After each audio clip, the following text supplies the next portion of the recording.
is Power. Class is in session. Power 106. By the flowers that unfold, far from human touch or hold, vine that never mortal knows, wreathing into red or rose, lilies where no vulgar gaze breaks the perfume of their praise. Little island of my birth, here upon your shrine I heap all the petals that I keep, woven of your dreamful earth. By your blue-veiled vestal hills, where a mystic presence thrills, where no footfall ever goes to disturb the dreaming rose, and no song is ever heard save the chant of hidden bird. Little island of my heart, here I consecrate anew all my being unto you, born of you apart. By your woods untrod by man, that primordial ages span, by your secret springs that rise, innocent of mortal eyes, where unharmed the mullet runs, silver 'neath the golden suns, island of the deathless days, to your altars now I bring all my spirit's offerings, spices, attas from your ways. By your Arawaks who found zemis in each tree, each sound, all your ancient sons who heard God in every singing bird, by the flaming sword of Spain, scourging but to pass again, island of the mystic past, I too felt the fro of wings from your far-off scarce-sensed things, you, my first love and my last. Not your loveliness that's known, but the God behind the stone, not the treasure that we hold, but the gleam beyond the gold. Beauty, that unseen we see, shining through futurity. Island, mother of my soul, I but give you back your own. I your flesh and I your bone, reabsorb and make me whole.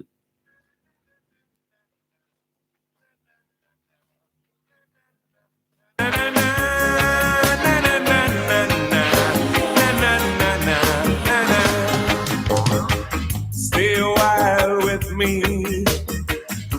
Come, we're gonna have some fun. Yeah, you're gonna find your dreams on my island in the sun.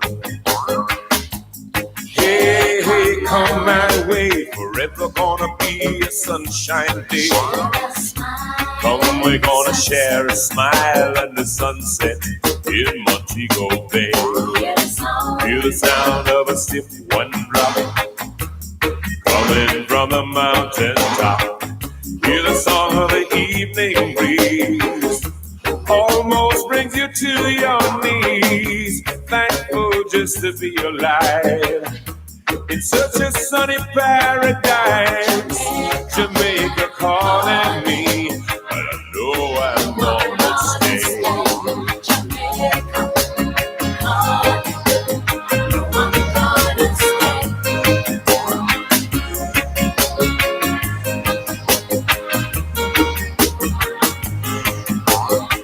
Stay a while with me. You can let your feelings go. Maybe for a while we just rock outside, you know. Stay a while with me. We can make a love affair. Reggae music take you where you never dared to go. Hear the sound of a stiff one drop coming from the mountain top. Hear the song of the evening breeze, almost brings you to your knees. Thankful just to be alive. It's such a sunny paradise. Jamaica calling me, and I know I'm gonna stay.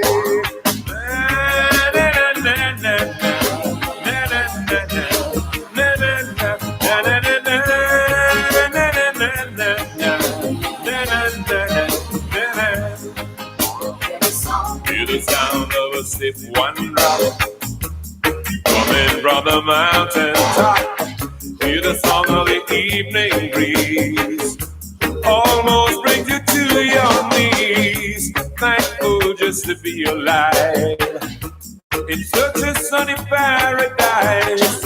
Jamaica calling me, and I know I'm gonna stay. Hear the sound of a stiff one drop coming from the mountain top. Hear the song of the evening breeze. Almost brings you to your knees. Thankful just to be alive. In such a sunny paradise, Jamaica calling me, and I know I'm gonna stay. Jamaica calling me, and I never go away this time. My island calling me, and I know I wanna stay this time. Jamaica calling me, and I know I'm gonna stay.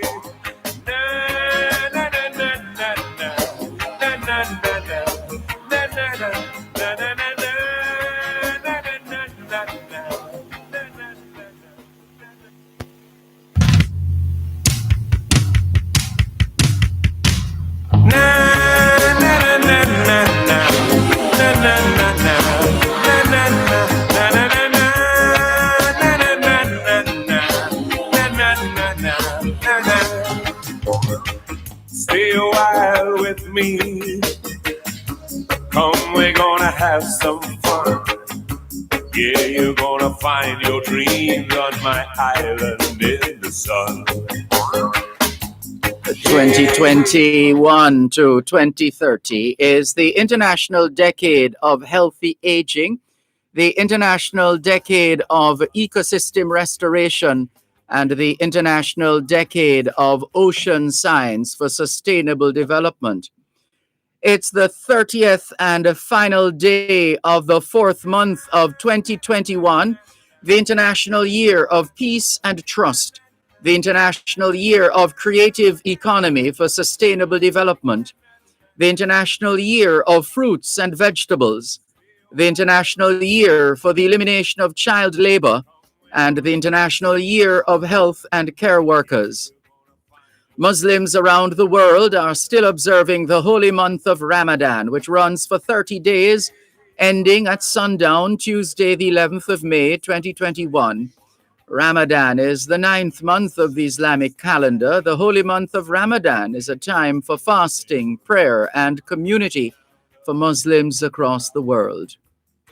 World Autism Awareness Month is drawing to a close, so too Arab American Heritage Month, National Child Abuse Prevention Month in America. Here in Jamaica, also drawing to a close, Cervical Cancer Awareness Month, Farmers Month, and Financial Literacy Month. In fact, the Jamaica Literary Association has been leading the celebration of National Reading Week this week. The world has been observing Immunization Week, and Jamaica has joined the rest of the world in marking Intellectual Property Week. It's Walpurgis Night in Germany and Sweden, where they're also marking the King's birthday. Koninginnedag, or Queen's Day, is being celebrated from the Netherlands to Curacao, St. Martin to Aruba, Bonaire, St. Eustatius, and Saba. It's Liberation Day in Vietnam, Mungili Mort on Haiti, May Day Eve in Finland, and pagans around the world are observing Beltane and Samhain. Hoy es viernes el 30 de abril 2021 y les saludamos en cualquier parte del mundo que nos están escuchando en este momento. Estamos muy agradecidos por el don de la vida y el privilegio de servirles en otra edición de su programa. Both sides of the story, ambos lados de la historia. Nunca vamos a tomar su audiencia por sentado, porque sabemos que ustedes tienen otras opciones. Y esta es la razón por la cual jamás olvidamos darle las gracias por elegir both sides of the story, ambos lados de la historia, de lunes a viernes desde las 2 hasta las 5 de la tarde, aquí en Power 106 FM. La misión continúa para educar, capacitar, iluminar y estimular el espíritu empresarial. Bienvenidos.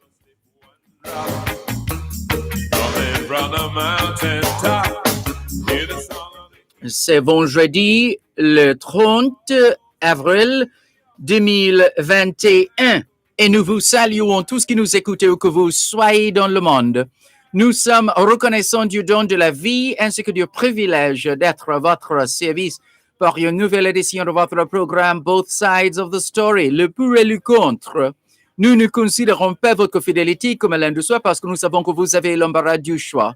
C'est pourquoi nous n'oublions jamais de vous remercier de choisir d'écouter Both Sides of the Story, le pour et le contre, du lundi au vendredi de 2h à 5h de l'après-midi sur notre antenne Power 106 FM. Nous continuons notre mission d'éduquer, d'habiliter, d'éclairer et d'encourager l'esprit d'entreprise. Bienvenue.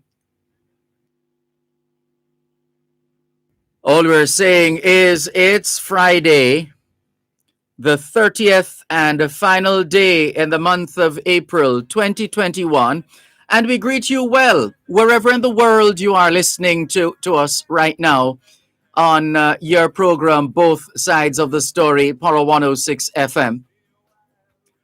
We remain eternally grateful for the gift of life and the privilege to serve you on yet another edition of your program, Both Sides of the Story. We don't ever take your listenership for granted because we know you have choices.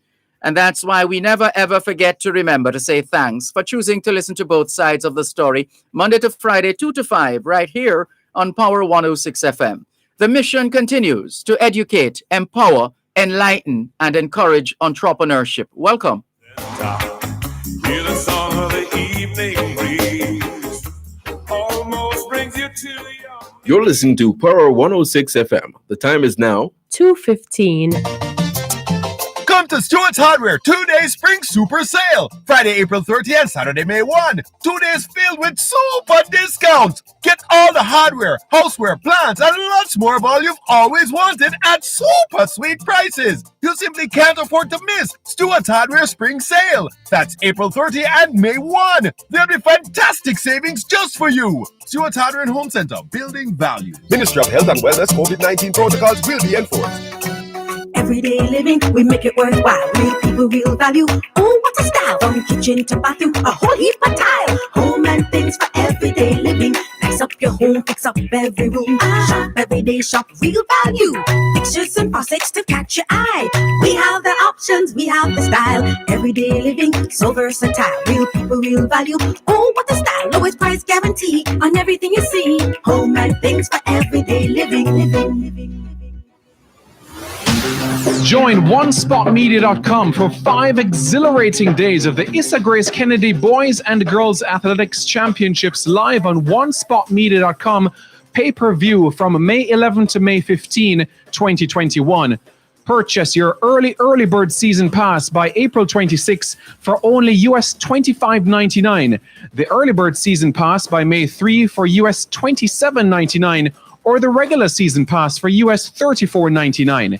Simply log in to OneSpotMedia.com, select the pay-per-view tab, and buy your ticket.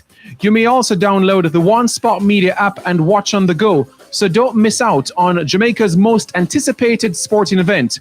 Purchase your pay-per-view ticket today.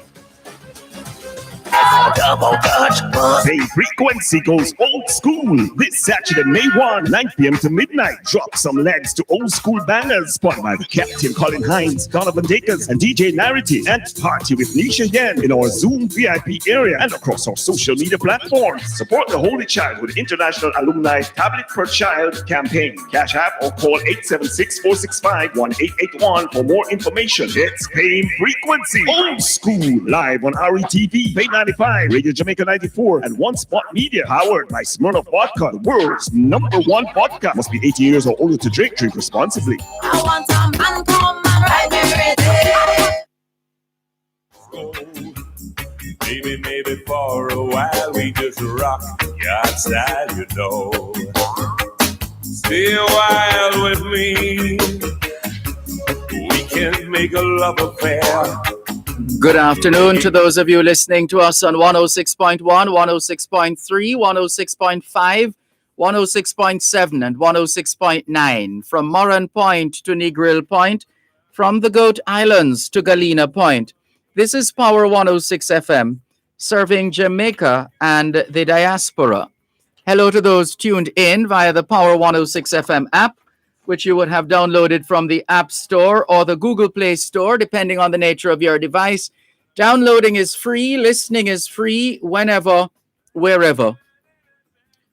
We thank you for logging on to the Gleaners website, go-jamaica.com.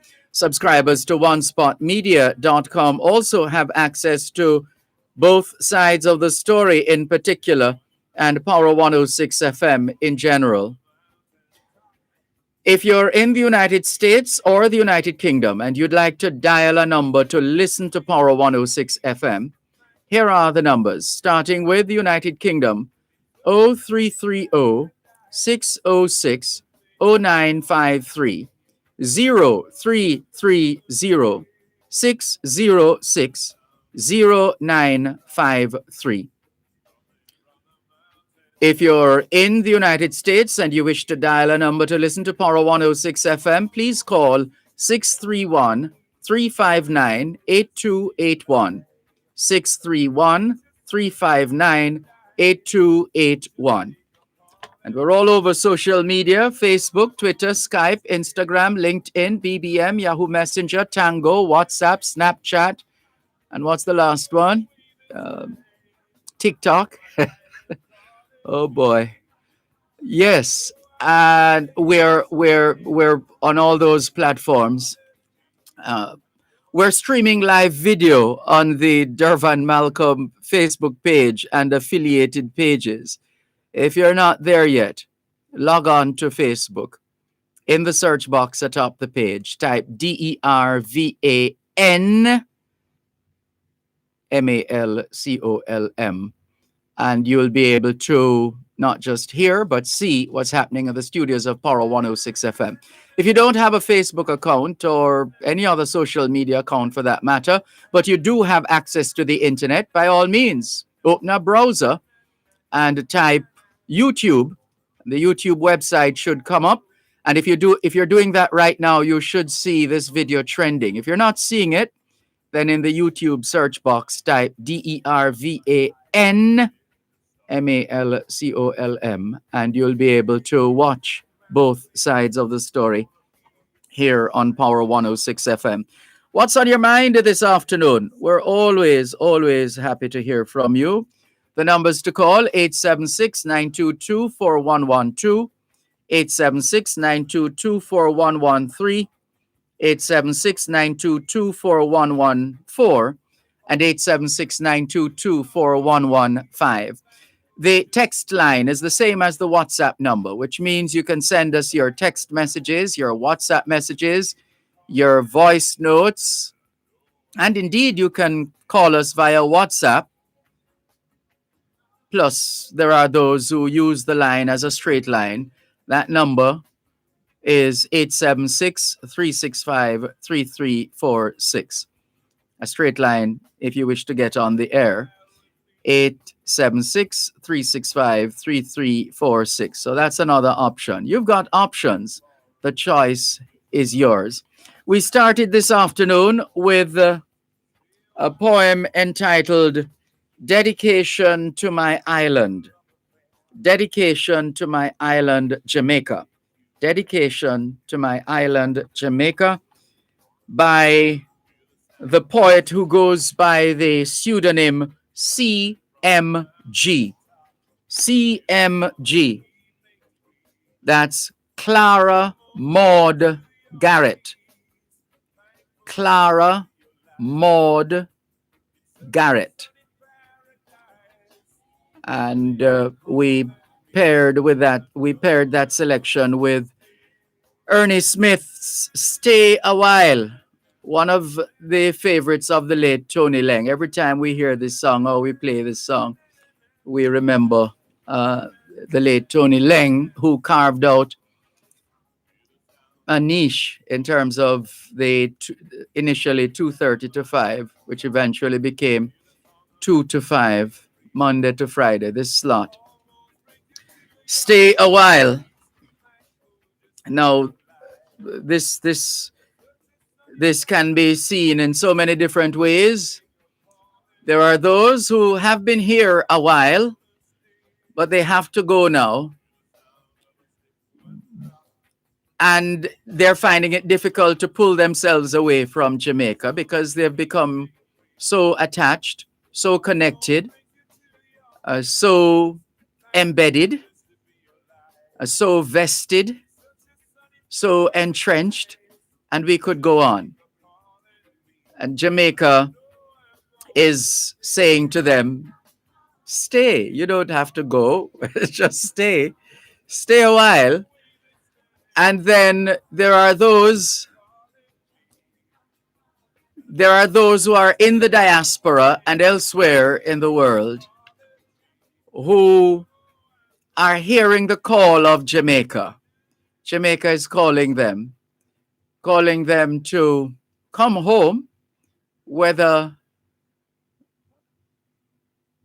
for a little while or for good. There's that too.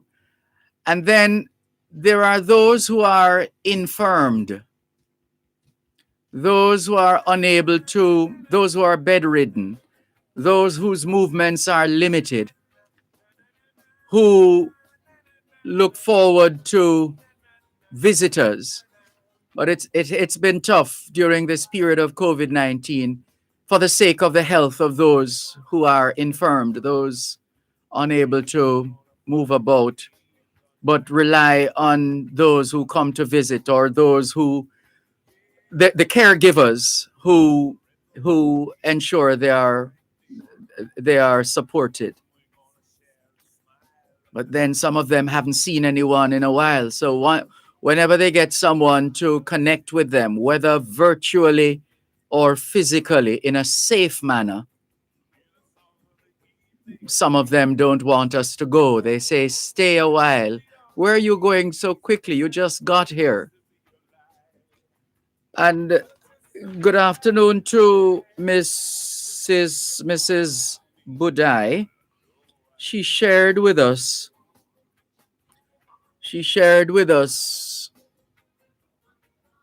a message. Now it says it's from Pope Francis. We don't know, but it does make sense. And so we're going to share it with you, our faithful listeners at home and abroad. It says, I do not consider this as isolation, lockdown, having to stay at home with whom we love. Isolation is what the seriously ill are experiencing in hospital. Stop saying that you are bored, upset that you can't leave the house, while everyone in the hospital wants to go home. So thank God if you have to stay at home, because despite everything, with money or without money, with a job or without a job, you are in the best place you could be, at home, surrounded by who loves you. Perhaps it is time to transform your house into a wonderful place to stay, a place of peace and not of war, of embrace and not distance. Anyway, look with different eyes at the situation you're experiencing. Make your house a party. Listen to music, sing, dance. Make your house a place of worship. Pray, meditate, ask, thank, praise, plead. Make your home a school. Read, write, draw, paint, study, learn, teach. Make your house a store. Clean, order, organize, decorate, label, move, sell, donate. Make your house a restaurant. Cook, eat, try. Create recipes. grow spices, plant a garden, exercise and be fit, as it is said in the Bible, 1 Corinthians 6, verse 19, your body is a temple. Take care of yourself. Anyway, make your house, your family, a place of love.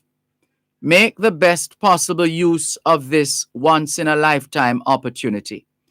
And this is coming from Mrs. Budai. She's sharing it with us. It's not an original, not her original, but she sent it this morning. She said, I thought I would share this with you and that you would share with all Jamaicans, especially the ones who claim to be bored. Have a blessed day, my son. Stay safe. Thank you very much, Mrs. Budai in St. Thomas. Thank you for keeping in touch. All the very best. Let's clear some more of the messages. And good afternoon to Tevin, who's quite a connector. Thank you, Tevin. This message says, Professor Malcolm, oh, you're very kind. People work hard for their professorships, you know. Please. Far from it. Anyway, good afternoon. Despite the seemingly drastic devaluation of the Jamaican dollar in the past month or so, it has only declined by 27% since February 2016. Well, it doesn't matter by how much it declines. It has implications for the economy, for all of us. One moment, please.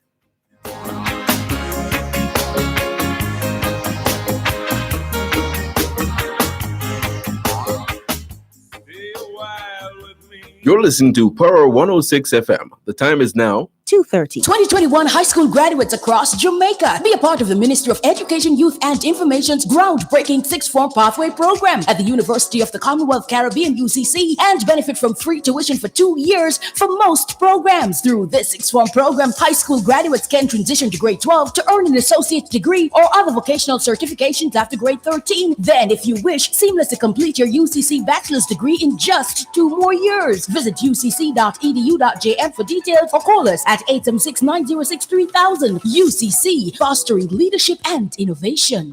With all that's been happening for 2020, it may be easy to forget about the transatlantic hurricane season. But don't worry too much because we've got you covered. Literally, with tarpaulins, umbrellas, and raincoats. We have candles, flashlights, lanterns, and batteries, cleaning and sanitization supplies, brooms, rakes, bins, multi-purpose containers, and buckets. We even have drinking water and non-perishable food items too. Let us help keep you and your family taken care of this hurricane season. Stay aware, stay safe, and get prepared. At Bashco, at 30 years, giving you more. Join OneSpotMedia.com for 5 exhilarating days of the Issa Grace Kennedy Boys and Girls Athletics Championships live on OneSpotMedia.com pay-per-view from May 11 to May 15, 2021. Purchase your early bird season pass by April 26 for only US $25.99. The early bird season pass by May 3 for US $27.99, or the regular season pass for US $34.99. Simply log in to OneSpotMedia.com, select the pay-per-view tab, and buy your ticket. You may also download the One Spot Media app and watch on the go, so don't miss out on Jamaica's most anticipated sporting event. Purchase your pay-per-view ticket today.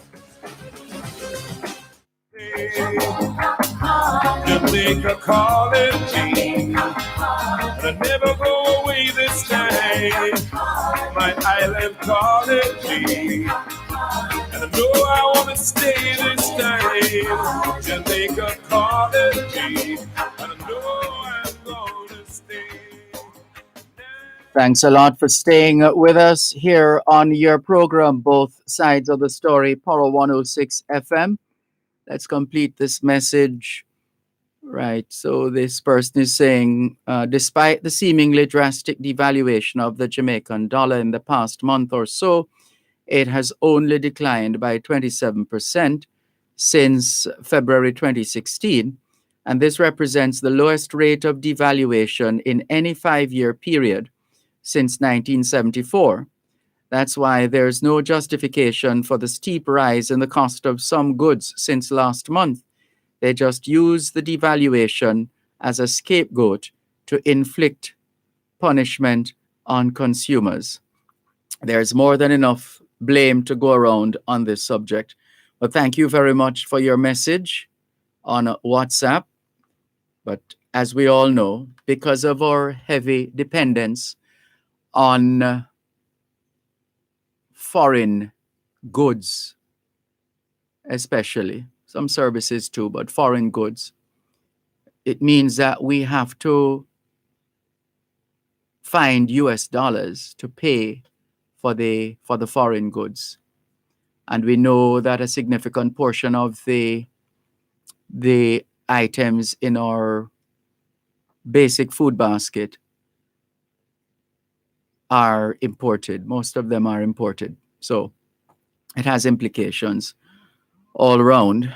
And the business people will tell you when they pay, let's say, $70 for argument's sake for an item, and then there is some kind of devaluation or depreciation in the dollar. It has implications for the pricing of their goods, and in some instances they also lose because they would have spent significantly more for an item, and then it depends on the shelf life of the item and which means how long it stays on the shelves, whether before it expires or as an indication of whether the item is moving fast or not. There are so many permutations. The hope always is for stability in all sectors of society, and generally how we manage our affairs. Stability is key. And when we make decisions, we have to weigh all the options. We have to take into account everything as we make decisions. And we have to be careful that we're not or we don't become our own enemies. Yeah. Let's continue with more on your program, Both Sides of the Story. Power 106 FM, still streaming live on the Gleaners website, go-jamaica.com. Let's clear some more messages. Let's go to Facebook and see who is hitting us up on Facebook as we continue to stream live. Welcome to Robledo, Black Pearl, Michelle, Errol in New Jersey, Sophia Nemard, good afternoon. Cherry Henry, good afternoon to you too. And Don Marie Smith, welcome. Jennifer Stewart from Kencott, Q Road, Kencott, St. Andrew, welcome. Hello to, we greeted Robledo, Black Pearl, Michelle, and the others who are online. Thank you very much for making it Both Sides of the Story, Power 106 FM. Now let's take a look. Oh, we need to check YouTube as well. Hold on. Let's go over to YouTube and see who is hitting us up. All right, we'll come back to that in just a moment. There's a bit of a pop-up here. Let's see what this is. All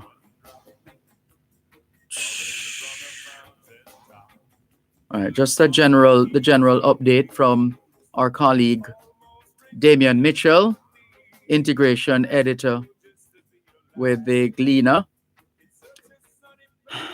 Just reminding us that we are still in a pandemic, essentially.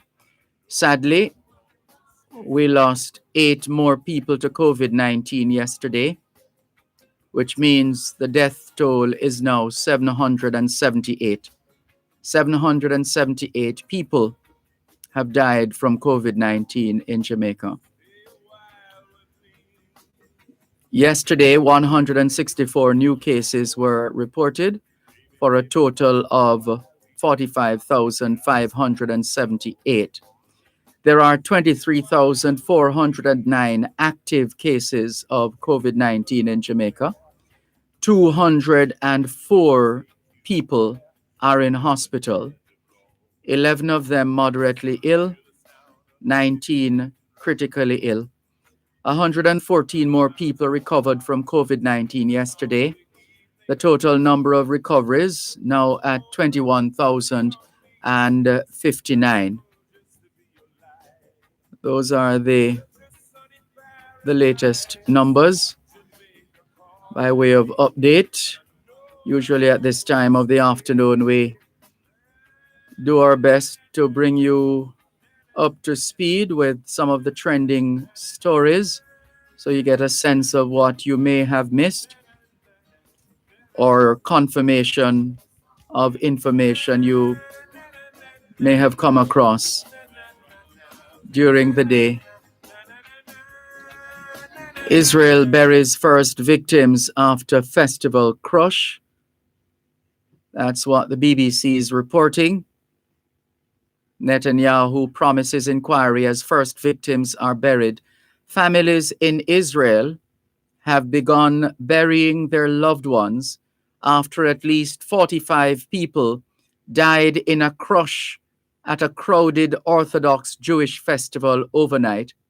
Some 150 people were also injured at the Lag Bomer festival near Mount Meron when people became trapped in an overcrowded passageway. Funerals were allowed to take place for victims who were positively identified. Prime Minister Benjamin Netanyahu promised that an inquiry would ensure such a tragedy did not happen again. Visiting the scene, he said it was one of the worst peacetime disasters the country had known. One survivor who gave his name as David told Ynet News it had felt like a human wave had broken. Our bodies were swept along by themselves. People were thrown up in the air. Others were crushed on the ground. Medics struggled to reach the injured in the ensuing chaos. Those who died are believed to be predominantly men or boys, as the crush at the largely gender-segregated event apparently happened in one of the men's sections. Some victims are believed to be foreign nationals. Israeli airline El Al has offered to assist family members of victims living abroad who wish to attend their loved ones' funerals in Israel. Sunday has been declared a national day of mourning. That's the lead story on the BBC News app. Other stories: survivors describe a terrifying ordeal out of the Middle East. Car bomb kills 30 at Afghan guest house. School students are among 30 people who have been killed in a car bombing in eastern Afghanistan. The blast exploded close to a guest house where the students were reportedly staying in Pul-e-Alam, the capital of Logar province. That's another tragedy there. And someone by the name of Joe Rogan has had to walk back anti-vaccination comments. Nightclubbers emotional as UK trial event begins. UK clubbers have returned to the dance floor for the first time since the pandemic began as part of trials to see how venues can reopen. Some 6,000 partygoers are expected at a warehouse in Liverpool across a 2-day event started today. Well, they're 6 hours ahead of us. So it's 17 minutes to 9 o'clock in the night right now. Ticket holders don't need to socially distance or wear face coverings, but they'll need a negative COVID test result before being allowed in. Liverpool is also set to host the UK's first restriction-free gig since COVID. Circus is the first dance club nights, which are part of a series of government trials on crowd safety during COVID, are at the Bramley-Moore Dock warehouse. Sven Vaat, the Blessed Madonna, and Jada G are all performing tonight. Fatboy Slim is headlining tomorrow. Coronavirus has crippled the nightclub industry, with a recent report finding UK clubs have been forced to make 51% of their staff, or the positions of 51% of their staff, redundant since last year. In comparison, bars and pubs have cut 32% and 25% of their workers, respectively. Clubs will have been closed for 15 months by June, when it is hoped all legal restrictions on social contact will be lifted in England. Let's see how all of that works. But for the time being, those of us here in Jamaica, we can't do what the other countries are doing, countries like England right now. We just can't. We just can't. One moment, please. Light up your life with a Brighter Days loan from First Heritage Credit Union. Get your unsecured motor vehicle loan or consolidate your credit card payments. The time by First Heritage Credit Union is 2:45. Bay Frequency goes old school this Saturday, May 1, 9 p.m. to midnight. Drop some legs to old school bangers spun by the Captain Colin Hines, Donovan Dakers, and DJ Narity. And party with Nisha Yen in our Zoom VIP area and across our social media platforms. Support the Holy Child with International Alumni Tablet per Child campaign. Cash app or call 876-465-1881 for more information. It's Bay Frequency old school live on RETV. 95, Radio Jamaica 94, and One Spot Media, powered by Smirnoff Vodka, the world's #1 vodka. Must be 18 years or older to drink. Drink responsibly. I want a man come and ride me ready. Tune into Farm Talk, 6:18 to 6:35 a.m. the first Tuesday of every month, and 6:18 to 6:45 p.m. the last Tuesday of every month for First Hand in the Field. Real issues, real solutions. Join the Newport First Hand team in the field as they identify problems and tell you how to address them. First Hand in the Field, Real Issues, Real Solutions is brought to you by Newport First Hand Jamaica Limited, the first on the land. Hear the sound of a stiff one drop coming from the mountain top. Hear the song of the evening breeze, almost brings you to your knees. Thankful just to be alive. Thank you so much for staying with us here on your program, Both Sides of the Story, Power 106 FM. Just to go back to the earlier story that we teased from the BBC app about Joe Rogan walking back anti-vaccination comments. Podcast host Joe Rogan clarifies vaccination comments. I'm not anti-vax, he says.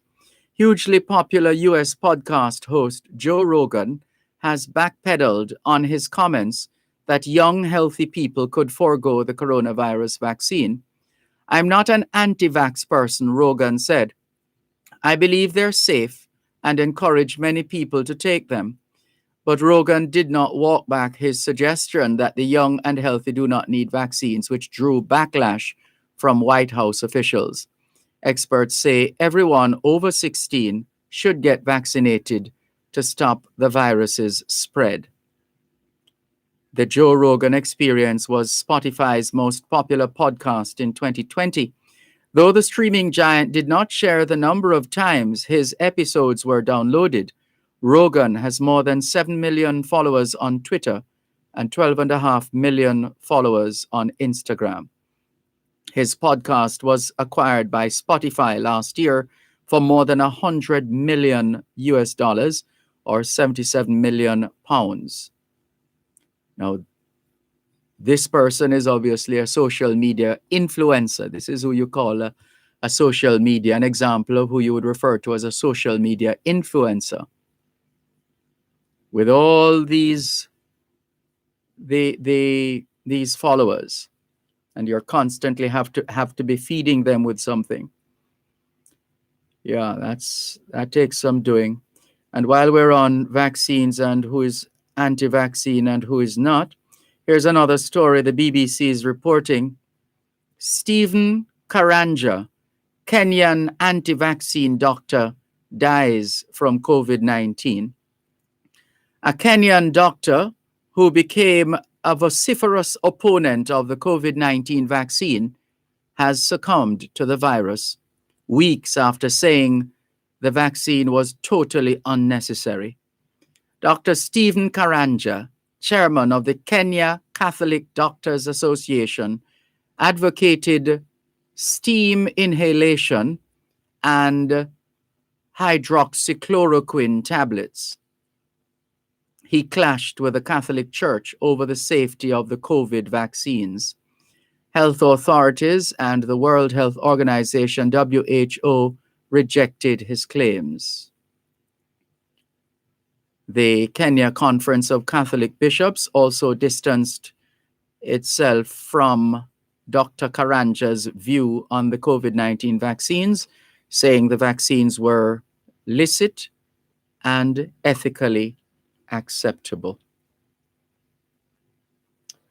Well, like we were saying yesterday, people are free to take the vaccine and people are free not to take the vaccine.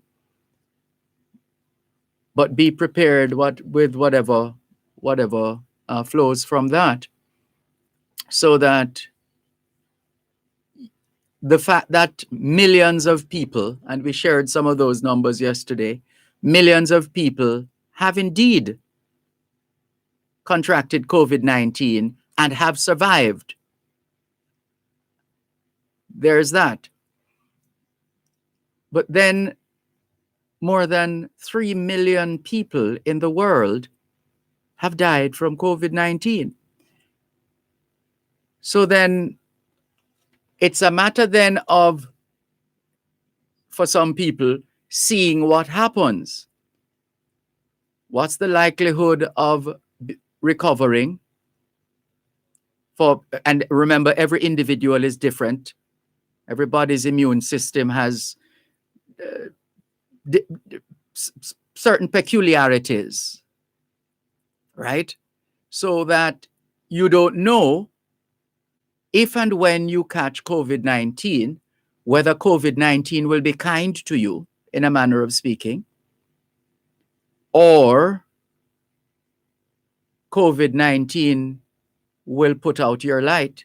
You don't know that. So, which is why there are those who argue, hey, if this can minimize my getting sick and my being admitted to hospital and ultimately my death, then I'm prepared to take my chances with the vaccine. And there are those who that's neither here nor there for them, because they live on the edge. A lot of our people live on the edge, and the edge says, well, as the Jamaican expression goes, anything or anything. Anything or anything. So there are those who, they couldn't care less. For as long as they are breathing, and they have been breathing unhindered for more than a year now, the feeling is, see it? I'm going to look at their market every day, I'm going to do this, and I don't know her. I don't know her. You know the talk on the street. Yeah. Well, again, it comes down to the individual decision, although in this case, the individual decision has implications for the rest of the nation or the rest of the population, whether we're talking Jamaica singularly or some other place in the world or the world in general. Yeah, it's a lot to think about. But having said all of that, it is important for us to pay attention to, even if we weren't paying attention before, to pay attention to what we're putting inside our bodies, what we're feeding ourselves, what we're eating, what we're snacking on. We really should become more health conscious. If we haven't learned anything over the past year and a month or so, we really should have learned, and perhaps should still be learning, of the importance of taking care of ourselves and being mindful of what we eat. Now, there are some people who argue that eating healthy can be expensive. Well, it depends on what we're looking at in terms of what we have identified as being healthy and costly, as opposed to healthy and cost effective. But there are options. There's no doubt about that. Yes, everything requires money. There's no question about that. And but there are options. And so if at no other time at all in our lives than over the past year and even now, that we haven't been taking care of our health, now is the time to build up our immune system. Some natural boosters. Nothing is, there are enough facts, enough reputable sources that produce facts in relation to the benefits of consuming certain foods. Let's just educate ourselves, inform ourselves, and be mindful. As we have always known, and the late Dr. Tony Vendries used to remind us on his program on this station, An Ounce of Prevention, he would remind us, let your, it's not original, it's not his original words, but he has helped to popularize the expression, let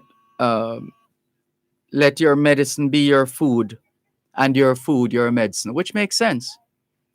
It makes a lot of sense, doesn't it?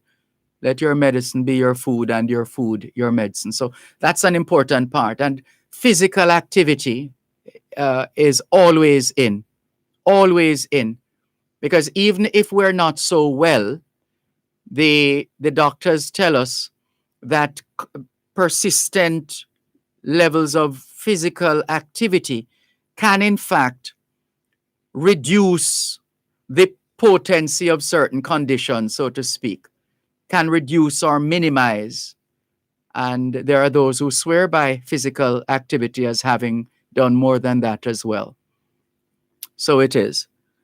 Miss Olive is about to share with us stories of the healthy foods that she has been eating and cooking and preparing. Or does she still go into the kitchen, I wonder? Miss Olive?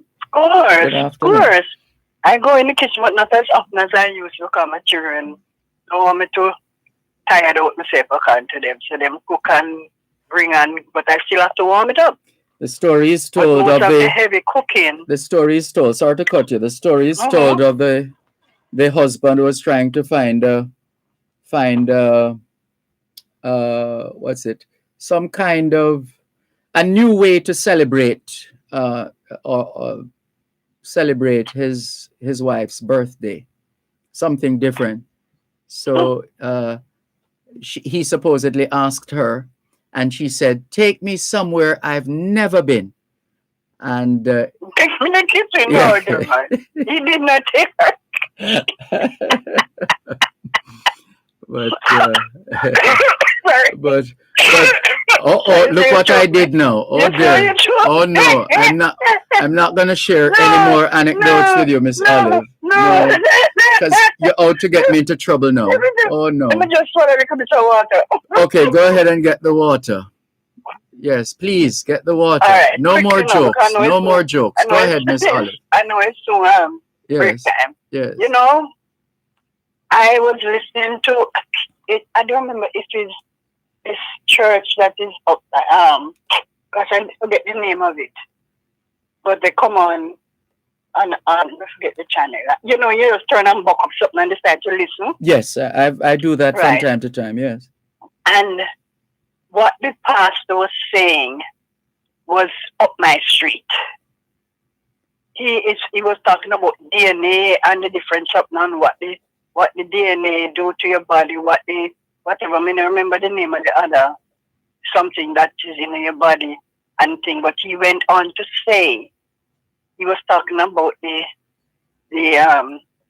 COVID, and he said building your immune. Dervan, I have said that to you many, many times.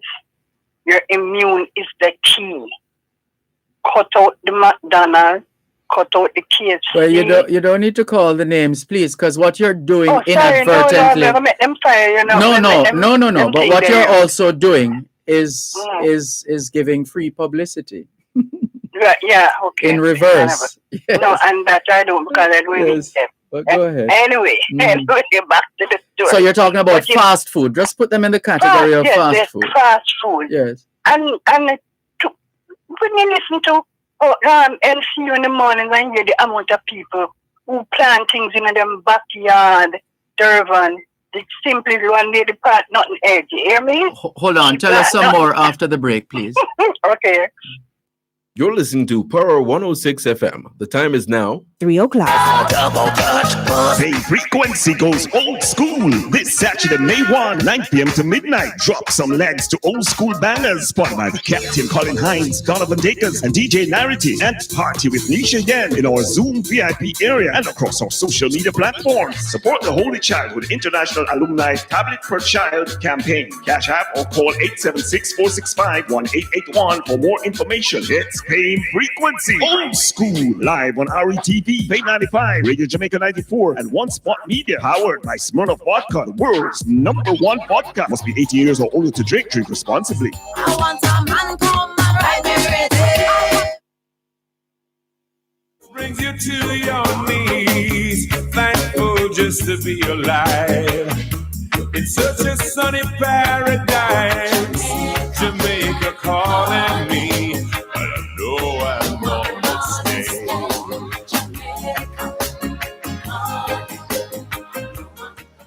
Thanks a lot for staying with us here on your program, Both Sides of the Story. Power 106 FM, still streaming live on the Gleaners website, go-jamaica.com. Yes, Miss Olive?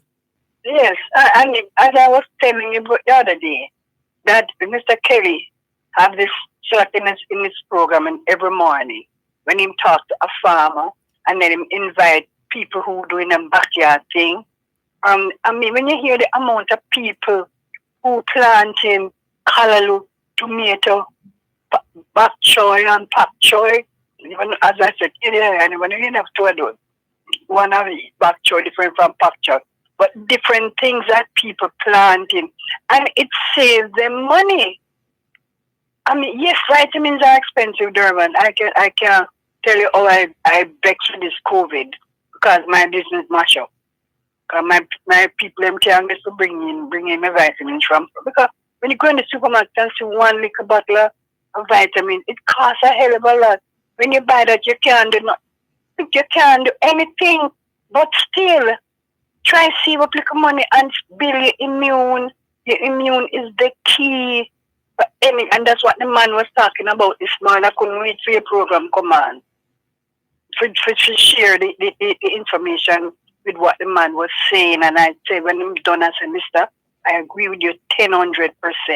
The immune, I can attest to that. When I did chemo, I can attest to that.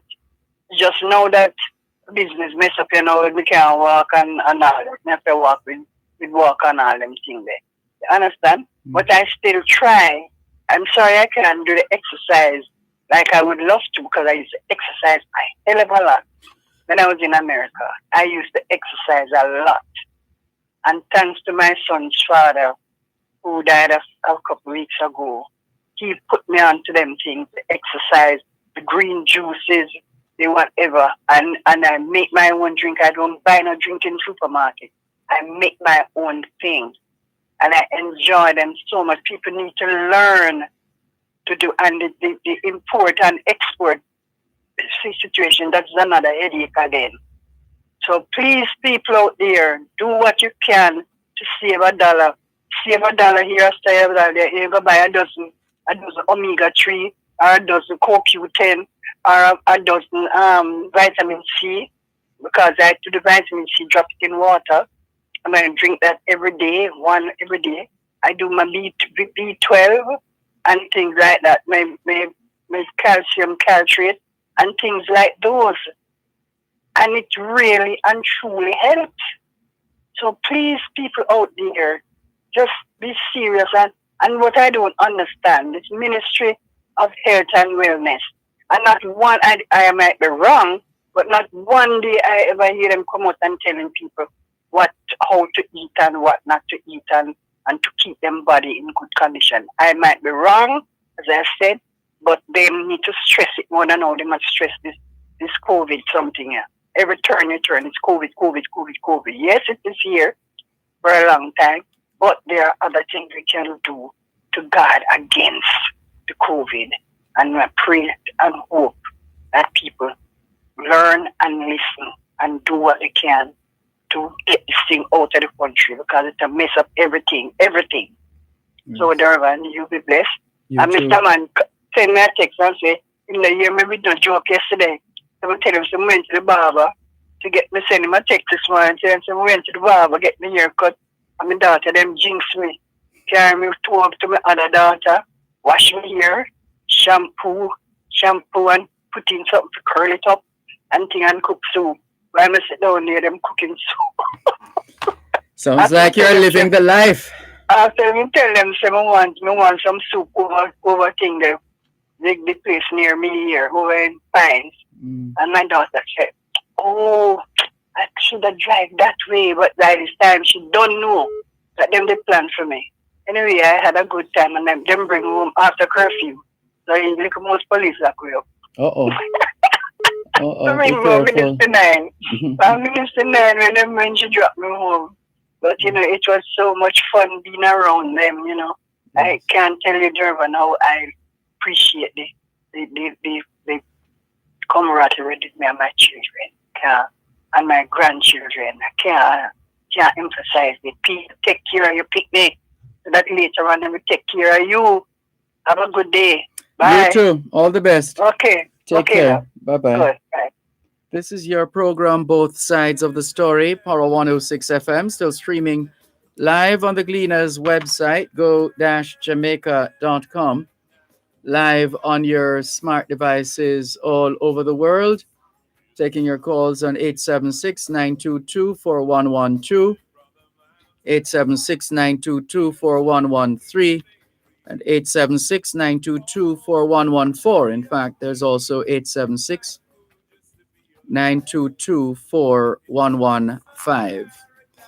Good afternoon to Inez Campbell-Brown in Bridgeport, Connecticut. Errol in New Jersey says, "Ha ha, Dervan, you are funny." Oh, all right. That's right. Let's just jump over that one. Thank you very much for your message, Errol in New Jersey. Quincy Brown says, "Good afternoon from the Cayman Islands." Welcome, Quincy Brown, and all the others in the Cayman Islands listening to Both Sides of the Story here on Power 106 FM. Audrey Smith in Southampton in England says, "Good afternoon, Dervan and listeners. Wishing everyone a very happy, blessed bank holiday weekend. Enjoy, everybody, and stay safe."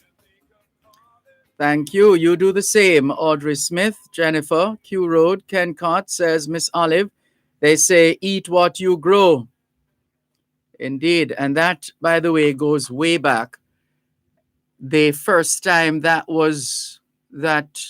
approach was voiced, and I just need to pull that from the archives, but that was, it was either in the 50s or the 60s. I've shared it before on this program. It's just a matter of retrieving the information. So we have been saying this for a long time in Jamaica. Whether we've been doing it as much as we could have or should have is another matter. Let's go to Raskava, who is on the 876-365-3346 line. Raskava, you're doing the rounds today, aren't you? Say that in English now. You've made today one of those days when you move from one talk show to another.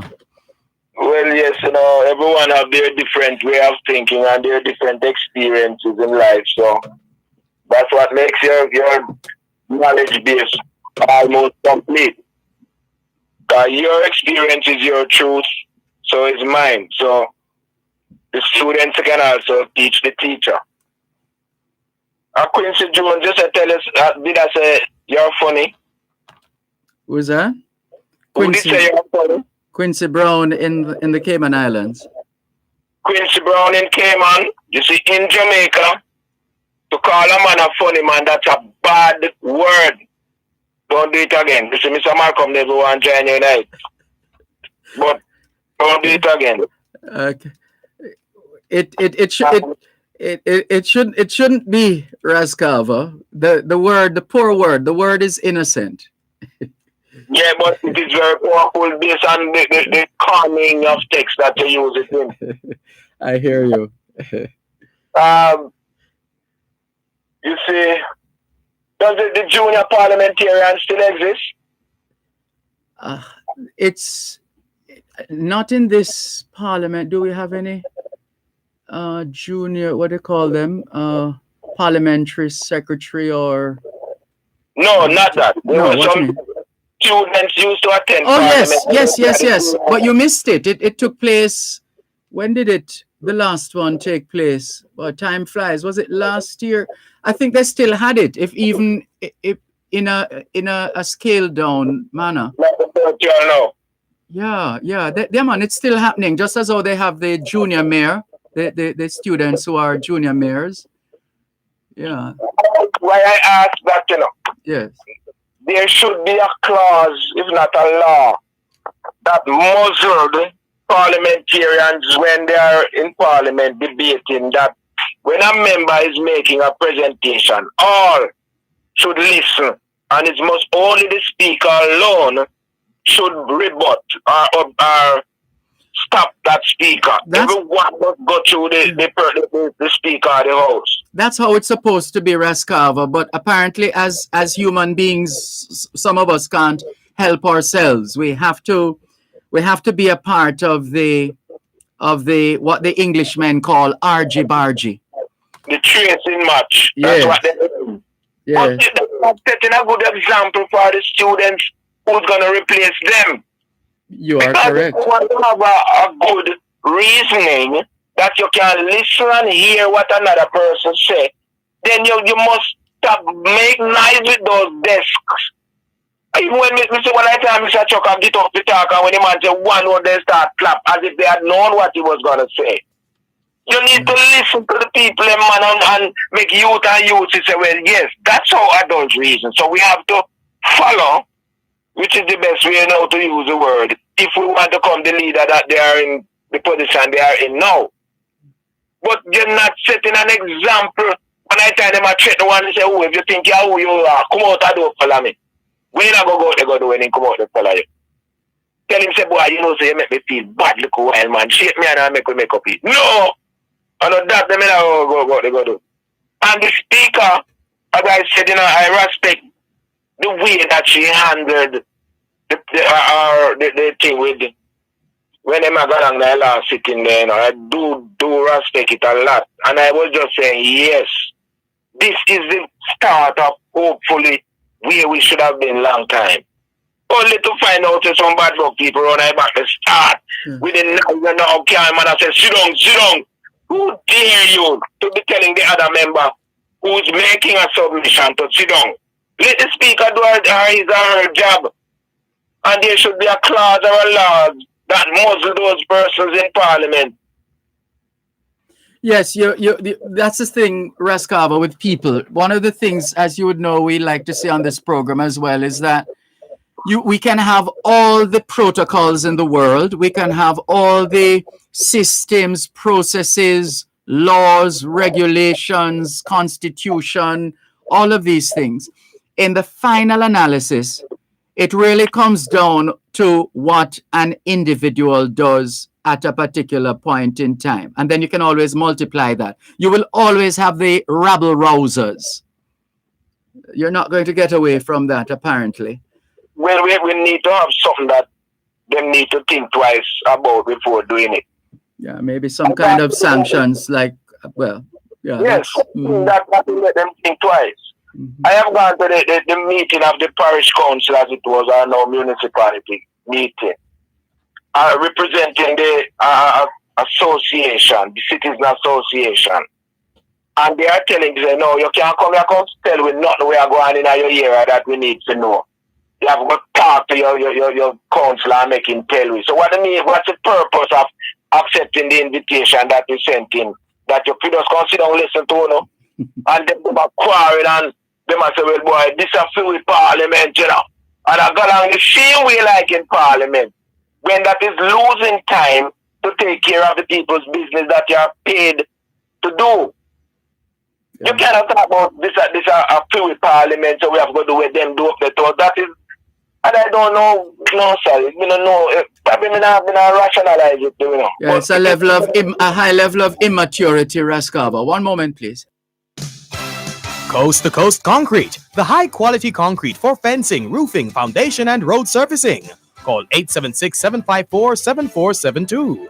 The time by Coast to Coast Concrete is 3:15. Hose Assembly and Supply HAS is the best at what they do. They supply hoses, fittings, and tools. They guarantee they are unbeatable in price and quality combined. Branded by you as the hose and tool boss with the most effective industrial solutions. Come, experience the joy of shopping with the Hose Boss. Call 876-923-3936 or visit them at 173 Hagley Park Road, 2 Charlesworth Crescent, or Montego Bay Trade Center. HAS would like to thank their customers for over 30 years.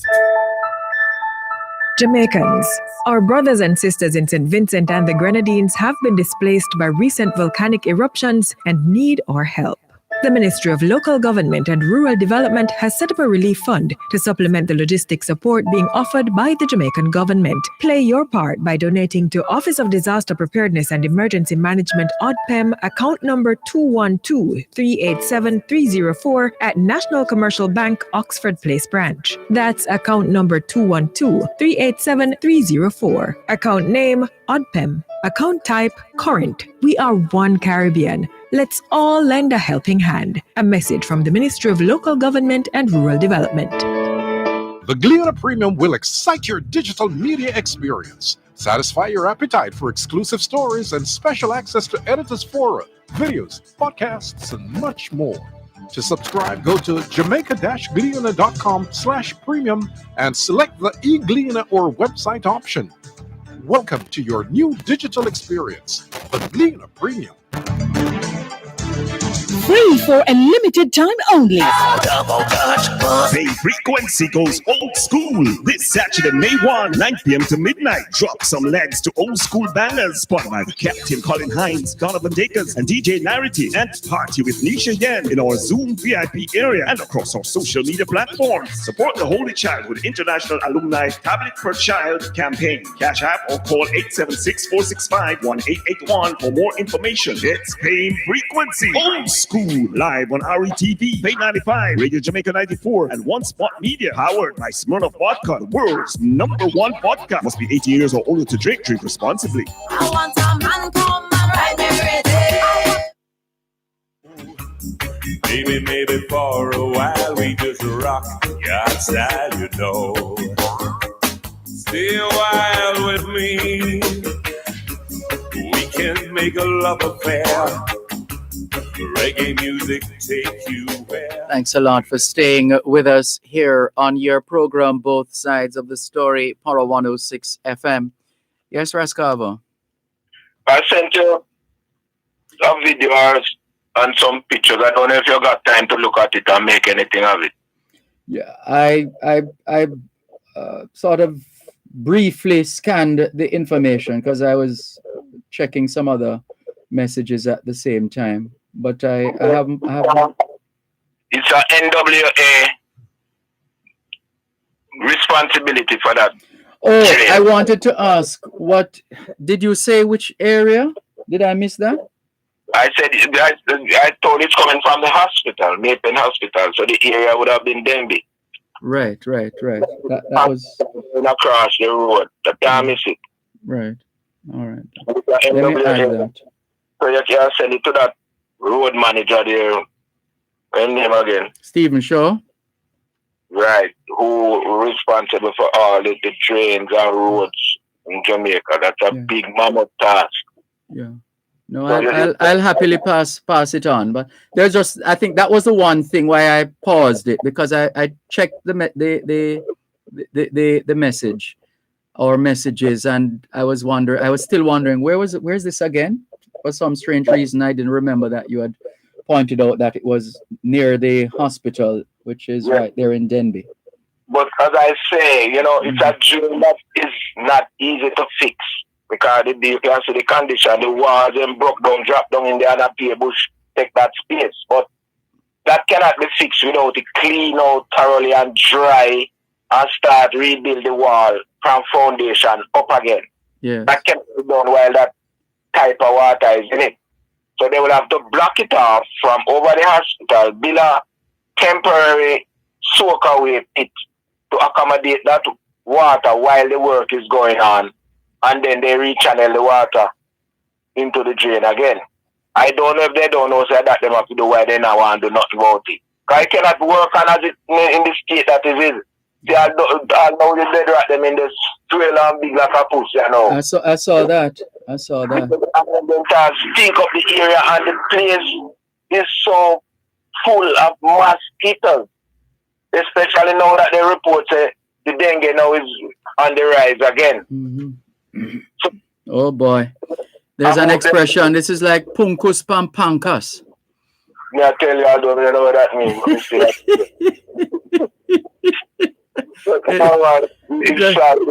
It just means from one thing to another, one thing on top of another. It just further complicating matters. Yeah. Yeah.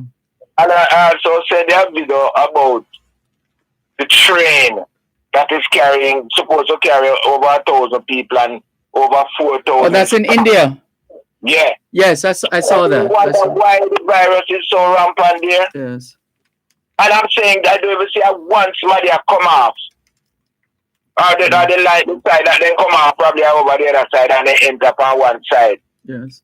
In Philippines, I think it's Philippines, they are using cow urine for the cure, for the vaccine, for the virus. I heard you mentioning that to Jesse earlier on. Yes. Right. And I'm saying people will come up with some all kind of thing. However, if it works for them, then you can't say no work.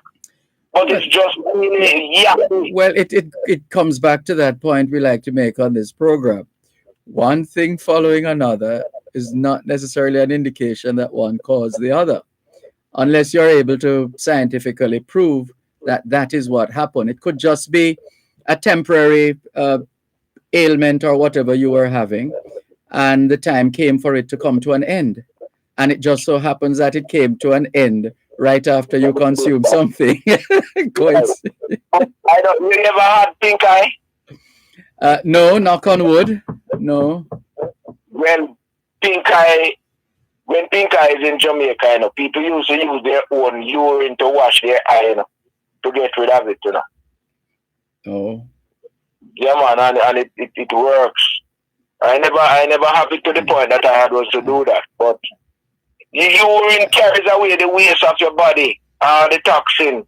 So you go drink it back, put it back in your body. But this is the thing. In fact, a lot of us have been guilty of holding our urine, which is a bad thing to do, a terrible thing to do. And it came home to me when I did an interview with a representative from the Jamaica Kidney Kids Foundation, and the doctor made it very clear that the urine, as you just said, Raskava, is waste. That's bodily waste. The longer you keep that in, what you're doing now, you're causing this waste which your body is rejecting.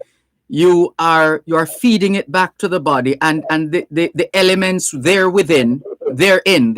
therein are going to get comfortable. They say, oh, so we can stay. All right.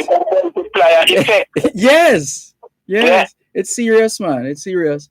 And you see, especially women. You see, we are going on a trip by Mobile, man, and we're on a long stretch. And when you look down the road, you see one somebody you never know in gender.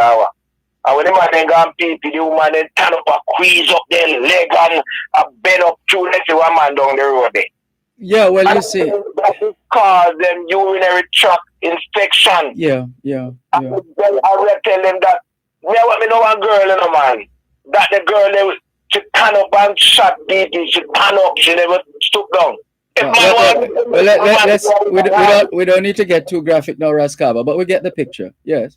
Yeah. So, no, yeah. So the point that you forget to that with shamefulness, man, and do what your body was made to do. Everybody knows that one have to do that. Yes. Give thanks. Thank you. All the best. Take care. This is your program, Both Sides of the Story, Power 106 FM, still streaming live on the Gleaners website, go-jamaica.com. We see a call coming through from Virginia. I wonder if this person wants to be on air or off air. Hello, good afternoon. Sure, one moment, please. Yes, good afternoon. Go ahead, please. Welcome. Well, thank you. It's my first time calling. I listen to your program pretty much all the time, and your competitive station as well. But I wanted to express my alarm and concern over the level of violence that's being reported there in Jamaica. You know, I'm a Jamaican resident. I've been overseas. My name is Horace, by the way, Horace Willis. Yeah. And it's appalling, the level of violence that's ongoing in the country. Is there anything that's being... Hello? Hello, Horace, are you there? Lost him. Calling from Virginia. Sorry, please call back. Please call back. In the meantime, let's continue with more on your program, Both Sides of the Story, Power 106 FM. Good afternoon to Ricardo in Glengoff, St. Catherine, who's wishing everybody a safe weekend and blessings, he says. Rose McIntosh in London says, love to listen to Miss Olive. Albert is not in Coconut Creek, Florida this time. He's right here in Jamaica. Sent us a message just after 3 o'clock this afternoon to say, Sir D, passing through halfway tree, miserable. I'm sure you'll tell us another time the nature of that misery, going through halfway tree, what is causing that misery. Thank you for your message, Albert. Stay safe on the roads, and hello to Dr. Rose and the other members of the family. All the best. I believe Horace in Maryland is calling us back now. Hello, good afternoon. Thanks for calling. Yeah, hi, Dervan. This is Horace. My other phone got dropped, so I'm calling from my car phone. Sure. Thanks. Right. So you are expressing concern about the crime situation in Jamaica. Yeah, it's mind-boggling. I'm really concerned because I'm a frequent return resident visitor. I come 3 times a year. I haven't since COVID, but it scares me, and it scares my wife also that we're trying to plan and we're hearing all this stuff happening. What's the condition like on the ground there? Pretty normal, actually. In relative terms, pretty normal. In other words, you don't have people walking around in bulletproof vests or armored or operating armored vehicles, etc. What you have are Jamaicans going about their business. What happens from time to time is that those who have guns are going to take advantage of opportunities to use them. That's right. That's one of the factors. And so the idea is to minimize the opportunities for people to commit crimes. Whether you do that by your very presence, a police vehicle parking up at a particular spot, police on patrol on the beat, right, or technology, so that and this the speed with which you're able to either intercept a crime that is about to be committed, or to swiftly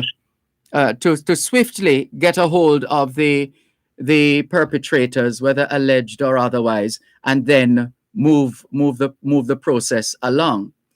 And so but then the damage has already been done, if you know what I mean. Which is why I also mentioned interception. And the police will tell you, it's not something they talk about a lot, and some people might say not enough, that they have the records to show the number of instances in which they have saved lives by intercepting acts of criminality. One moment, please.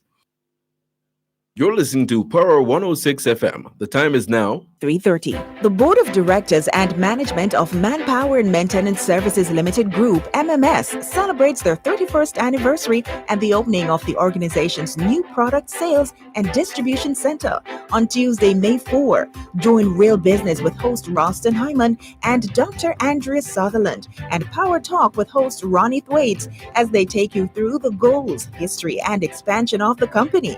This broadcast is brought to you by Manpower and Maintenance Services Limited Group, 1 Eureka Road, Kingston 5. That's a live broadcast of Real Business and Power Talk from the 31st anniversary and the opening of the organization's new product sales and distribution center, 14 Collins Green Avenue, right here on Power 106 FM.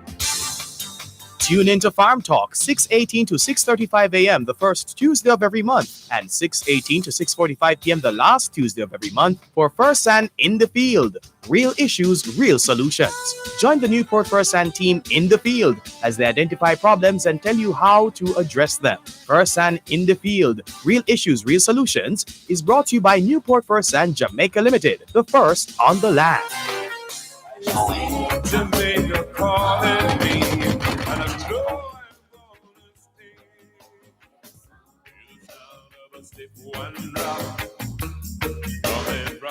Thanks a lot for staying with us here on your program, Both Sides of the Story, Power 106 FM.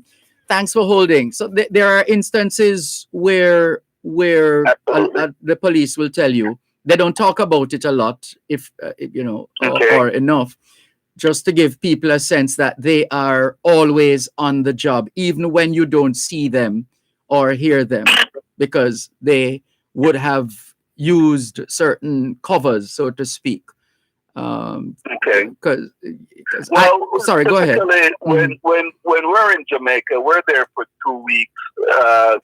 Maybe 2.5 weeks tops, and we try to stay within the tourist areas.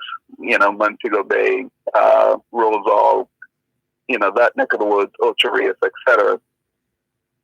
But from time to time, we'll wander off the reservation, so to speak, and try to mingle with the the broader community. Is that safe, do you think? Here's the thing. What you don't want to do is to go into unfamiliar areas, unfamiliar territory.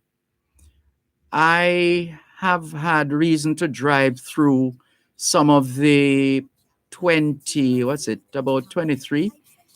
some of the 23 or so informal settlements, otherwise known as squatter settlements, but informal settlements. And the day that I did that, I saw firsthand the difficulty of policing some of these areas. How do you police a place where people can position themselves in such a way where you're not seeing them? They're seeing you. You're in a kill zone. Yes, basically. yes. You know, you're a target. Yes. And we've gone to Trenchtown by the Marley Museum and what have you. And, you know, it's okay. We had an escort. The folks that we traveled with were pretty much familiar with the local settings. And, you know, and that's fine, I guess. But it bothers me to hear repeatedly the number of extreme violence that's been perpetrated. It just and my wife, you know, she's not familiar with the local scene, so she gets real paranoid. We're planning a trip in August. We just got our vaccine, so we wanted to understand it a little better, if we could. Yeah, the Jamaicans, put it this way, they people, you are not going to be. Let me see how I put it now. I have driven, and maybe because I don't harbor certain fears, because I found that even some of these places where I was saying to you, you might not want to go to unfamiliar areas, but for the most part, my experience has been people don't just trouble you like that out of the blues. They don't just take a set on you out of the blues, as we say. It's not randoms. They're not doing these random things. Everything is connected, right? So that you driving into a community, for example, yes, you would have those, whether they're on the corner or wherever, looking. Oh man, you get those piercing eyes. Yes. You know, and part of it too, it's twofold. Here, because it's an unfamiliar face, unfamiliar vehicle that enter in their space. Yeah, it's twofold. They it's wanna twofold. know who it is. Yeah, I guess it is twofold. On the one hand, it's a matter of is who this now.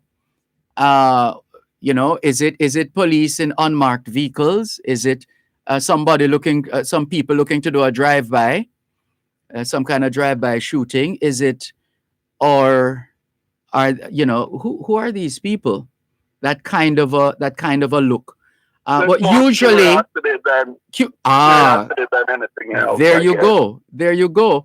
And once you get to, let's say you get to an area in the community and you come out of the vehicle and somebody in the community greets you, or somebody you're traveling with comes out and greets everybody and say, "Oh, are you? You all right? Yeah, man. Take it easy, no?" And that's it. For the most part, because one of the things you might find surprising, or some people might find surprising, when before COVID-19, what do they call it now? Airbnb, air bed and breakfast. Airbnb yes, I know. was swinging in Jamaica, and guess which spot was one of the popular spots for people to stay? In Trenchtown. Oh, really? Yes. Wow. Yes. Amazing. In Trench Town. And it's something we've talked about. We've said on this program that, look, imagine how much better you could be doing as a community if you just continue to keep your community safe. Imagine how many more people who would like to come. While we were there, Yes. we visited this Rastafarian guy who was doing a fish fry. Mhm. And I tell you, his fried fish was fabulous. Yeah. Actually, it was better than what we were getting at the hotel. So yeah, I mean, if they would try to promote their businesses instead of all this violence, I think they would do a lot of good. Well, this is it. That's just my opinion. Yeah, you are correct. And perhaps they need a little help as well, in terms of That's certainly true. investment. But they need to recognize that people are not just going to come in and invest like that if they don't feel safe, or if they don't feel that they will be getting a reasonable return on investment on their investment in that That's kind of correct. environment. So people, yeah. So we had a booming. I mean, Airbnb like crazy. People were flying in, and instead of going to traditional hotels, etc., they're staying in communities like Trench Town. There are those who come to Jamaica to learn how to dance. So, for example, off one of those lanes off Lyndhurst Road, there's a community there. They seem to have some dance expert there. So we have people flying in from Japan, from Russia, wherever else, to come to Jamaica to learn how to dance Jamaican. And they pay to stay in these communities and eat with the people, mingle with the people, and the people don't harm them. They're not harmed. See, that's what I would like, Yeah. But then there's a fear factor that's driving, Yeah. and I wanna mitigate that fear in order to feel comfortable, not be looking over my shoulder, relax, and not be in a state where my adrenaline is pumped up and I'm ready to. I'm seeking an escape route, so to speak. I just don't want to have that fear factor. Yeah. Well, But we're coming. Yes. Sorry, go ahead. I wanna let Jamaicans know that we here overseas in the U.S. and elsewhere, we want to come. We want to come and relax. We want to come and feel comfortable. But the diaspora is concerned over the violence. We're very, very concerned. Yeah. You're not alone. You're not alone. It's up to this morning. I was having a conversation with a senior citizen on the phone, and she was just expressing how wonderful this country is if we could just manage the crime situation, just deal with it. Absolutely. Yeah.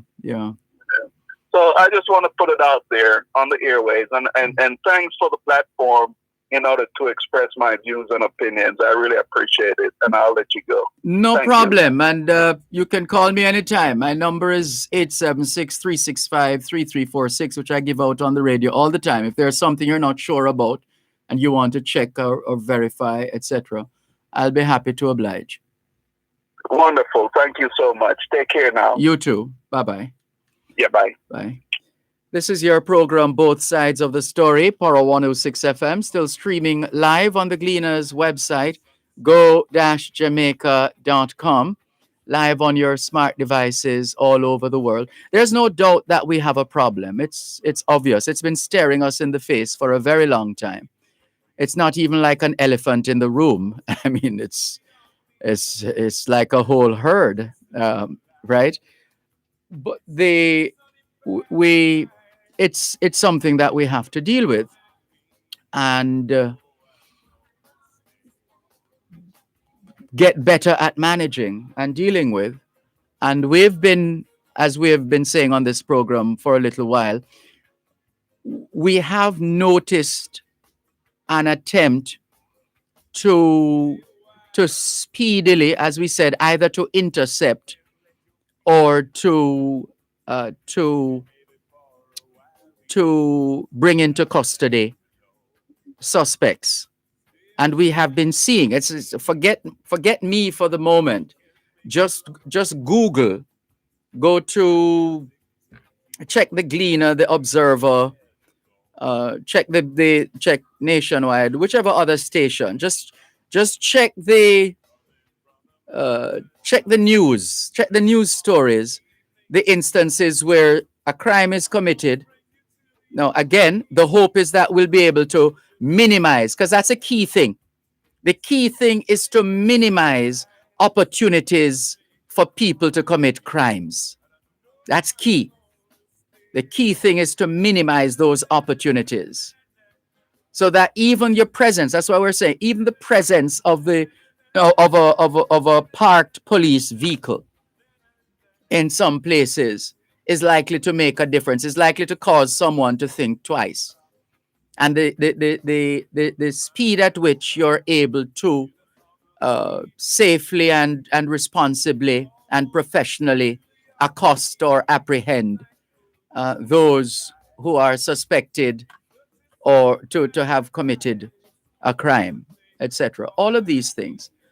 Plus, of course, working in tandem with the justice system, and where people get a sense of, yes, the justice system works. Mind you, there will always be those who there will always be debates about decisions coming out of our courts. It's not unique to Jamaica. Such is the nature of societies all over the world and justice systems. But and yes, people must know the truth of what is happening or not happening. What I've found being in Jamaica, for example, and following the news on what's happening elsewhere in the world, in some countries, I get scared for the people in that place as well. When you talk to a friend or colleague or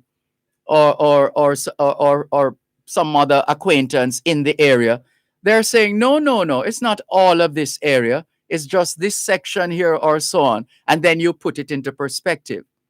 It's very easy for Jamaica, but maybe because of our size as well. Once you say A, people say, Lord, Jamaica done, Jamaica mash up, Jamaica burn down. Not quite. Not yet. No. One moment, please. You're listening to Power 106 FM. The time is now 3:45. Contractors, designers, do-it-yourselfers, get your construction aids, scaffolding, props, and more from Garrow Trading. Visit our boutique showroom, choose from a variety of tiles, toilets, drains, and stones. Open 9 to 5 Mondays to Fridays, 9 to 4 on Saturdays. 169 Constant Spring Road, Kingston 8. 876-634-9773-4. 876-669-8996. Garrow Trading and Installation Limited. Design your style. Join OneSpotMedia.com for 5 exhilarating days of the Issa Grace Kennedy Boys and Girls Athletics Championships live on OneSpotMedia.com pay-per-view from May 11 to May 15, 2021. Purchase your early bird season pass by April 26 for only US $25.99. The early bird season pass by May 3 for US $27.99, or the regular season pass for US $34.99. Simply log in to OneSpotMedia.com, select the pay-per-view tab, and buy your ticket. You may also download the One Spot Media app and watch on the go, so don't miss out on Jamaica's most anticipated sporting event. Purchase your pay-per-view ticket today. Stay a while with me. We can make a love affair. Thanks a lot for staying with us here on your program, Both Sides of the Story, Power 106 FM, still streaming live on the Gleaner's website, go-jamaica.com, live on your smart devices all over the world. Here is a message on WhatsApp from Crocs in Black River. He says, "Good day, Mr. Malcolm. I note the recent raid on former President Donald Trump's attorney, Rudy Giuliani's home and office in relation to an ongoing criminal probe into his conduct. It is therefore my humble opinion that the character of the lawyer that a leader chooses to act on his behalf is oftentimes a reflection of the character or lack thereof of the leader." And then Croc sends us a rejoinder. He says, I just read the Gleaner, where the Westmoreland Chamber of Commerce is calling for Mr. Wright to step back from active representation until his matters are dealt with. But isn't that what Leave does? Or do they, like I suspect, that Mr. Wright will continue to function in the constituency while the Leave allows him to avoid attending Parliament, where he would have to face questions about his alleged behavior? Well, something has to give at some point, Crocs in Black River. Something has to give. And none of us who consider ourselves as being well-thinking, law-abiding citizens would condone certain behaviors, whether alleged or in reality, and that which has been confirmed. But at the same time, there is a, and we feel like we're repeating ourselves. No, ourselves. I usually speak in the using the royal we. But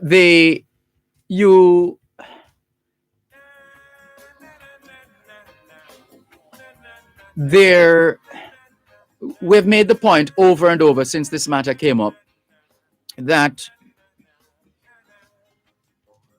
the laws, the systems, the regulations, the protocols, the standing orders, all of these things, if they are at people's disposal, people are going to use them. They're going to use them with a view to their own benefit. And such is the nature of laws, rules, regulations, systems, processes. That's just the way it is. So that is on the one hand. On the other hand, and importantly, is the question of morality, and the question of integrity, and the question of honesty, and the question of truth, and whether an individual can be trusted to act accordingly, to do the right thing, to do the honorable thing. And there comes a time, depending on the situation and the circumstances, where it requires a higher level of leadership to make a decision in the absence of that decision being made voluntarily. So there's a Jamaican expression that says, do something before something do you. Street talk. Not encouraging that necessarily, but the idea is if it is that an individual in a situation which situation is bringing the individual's character and the character of the organization or institution or office that the individual holds. If all of that is being suffocated by the situation, then it means people and organizations are going to suffer one way or another. But something has to give. Something has to give. And this is why, Raskava, yesterday we were talking about leadership and telling your children to be a leader or to be leaders. And as we said, the more people of unquestioned character, integrity, and probity, the more such individuals we have, the wider the pool that we have to choose from. And the more the checks and balances we're going to have. Because one is going to say to the other, no, I'm not going there with you, I'm sorry, this is where we part company. Because one has to ensure that one keeps one's integrity intact. And if it means parting company with certain people, so be it.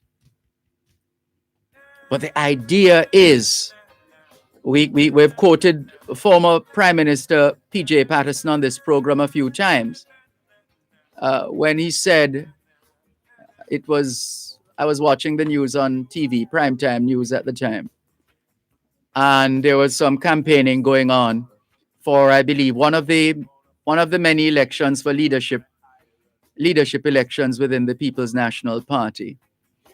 And I remember hearing Mr. Patterson saying, let's see if we can say it in his own voice.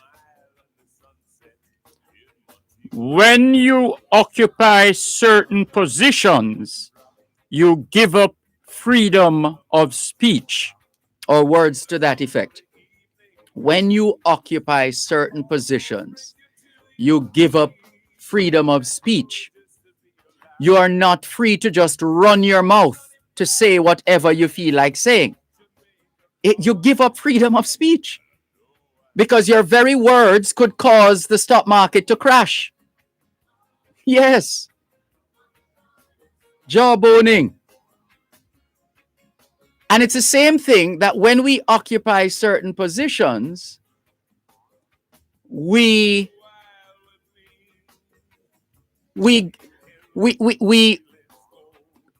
also give up the freedom to just do whatever you feel like doing. We can't just do whatever we feel like doing when we occupy certain positions, because there's a constant spotlight on us in terms of what we do or fail to do. And at some point, those words or that behavior, whatever the nature of the behavior, is going to come back to haunt us.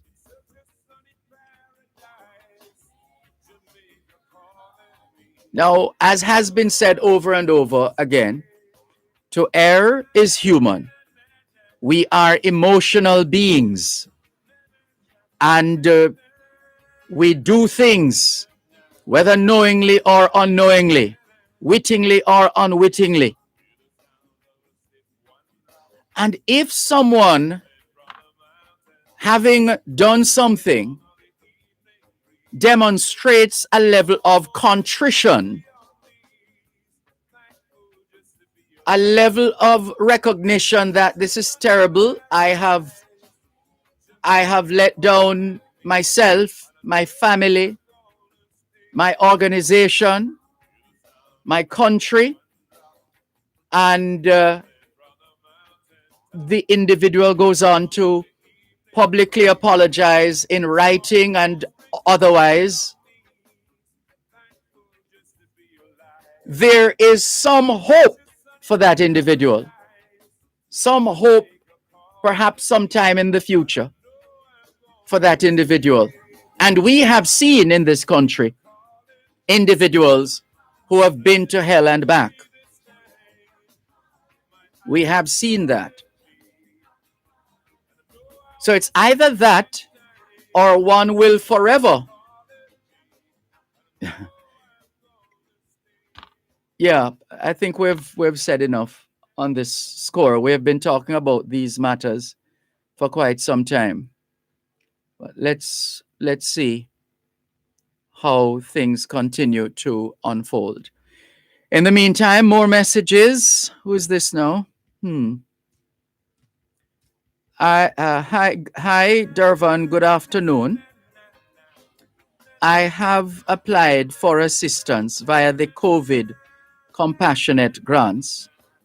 I've put my Jamaica national account numbers and I haven't heard from them in spite of my various attempts.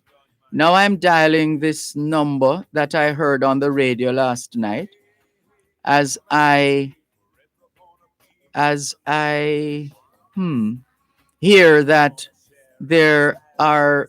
there's millions of dollars still in the bank that was not collected, and they gave a short deadline when we should collect it. They gave this 888 number that we should call, and I'm calling but not getting any answers on my phone. The numbers that I'm calling are 888-493-2273. Mr. Malcolm, I'm a 67-year-old sick retired male who has also applied for my NIS pension, giving them my full details almost 3 years ago, and all now I can't get a reply. Please try and help me, Mr. Malcolm, with thanks. And the person has given us his details. Well, before you got to the point of NIS pensions, I was about to suggest that you get in touch with the Ministry of Labor and Social Security to outline your situation. Now, I did hear the news story of millions uncollected in compassionate grants. I didn't hear the number itself and whatever other details. But surely, assuming you took down the right digits, somebody should have answered by now.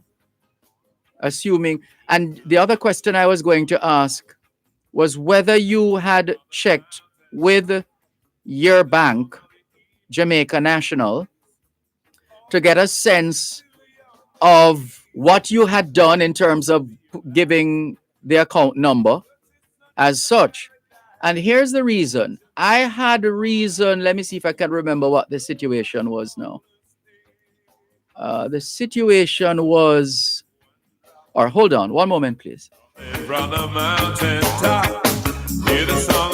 At Wellington Dental, they offer cleaning, filling, whitening, and other services for the entire family. The time by Wellington Dental is 4 o'clock. The e-cleaner meets your needs for fast and easy comprehensive coverage as we keep you in the know even while on the go. Click, download, and take your stories with you. Create collections and read later. Current affairs and past issues anywhere and anytime with the e-cleaner. Share in the e-Gleaner experience when you sign up for Gleaner Premium. Learn more at jamaica-gleaner.com/premium. So there was a particular transfer that needed to take place, and I submitted a particular account number from a particular bank. And I got a message essentially from the sender, the institution looking to transfer the funds, that number is not a valid number or something to that effect. That number, that was with a particular bank, which would have been separate and apart from maybe another bank that I do business with, that I would have perhaps usually used that. For whatever reason, I use the other account number. And the system did not have any time or space or place for that number associated with a particular bank. So could it be a similar situation? Did those who were looking to disburse the compassionate grant list Did they specify whether there were some banks that are not a part of it, or some financial institutions, or did they list the institutions, the participating institutions and entities through which the funds would have been sent? You see, we have to be as specific as possible so that people don't end up on what is called a wild goose chase. Because yeah, that's a part of it. When you're dealing with numbers, when you're dealing with account details, you want to be as precise. You want to make sure, you want to be certain that all the I's are dotted and the T's are crossed. Otherwise, you're going to have problems because you're dealing with the financial system and they have multiple checks and balances. So that even if you're getting away with something for a little while, as history has taught us, at some point, your so-called luck will run out and the system will catch up with you.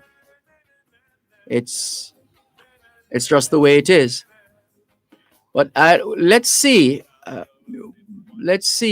who would be able to. It might be easier to check on your pension situation than on the compassionate grants. I'd have to inform myself in that regard. But sorry to hear of your plight. Let's see what is possible. Let's see what is possible. In the meantime, here's another message from Reverend Dr. Frank Lawrence. Says, blessings, Brother Dervan. Please send to my phone the poem you read from Miss Budai. All right, well, let's see. See if we can send it from Mrs. Budai's WhatsApp to your WhatsApp. And you should get it right now. If you're still listening, Reverend Dr. Frank Lawrence, it is with you. The force is with you. Let's continue with more on your program, Both Sides of the Story. Power 106 FM, still streaming live on the Gleaners website, go-jamaica.com. Live on your smart devices all over the world. And let's see.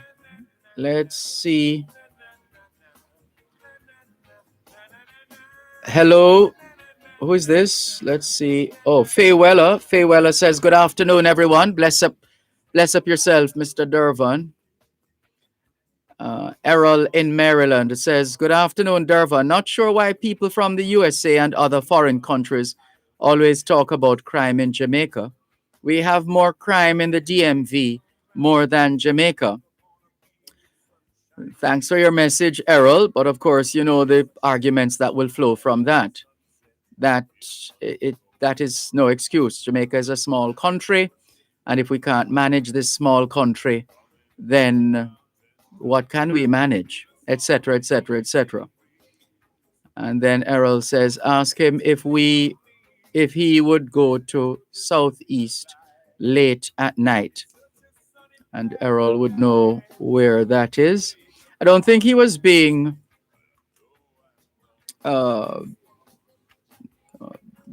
disingenuous or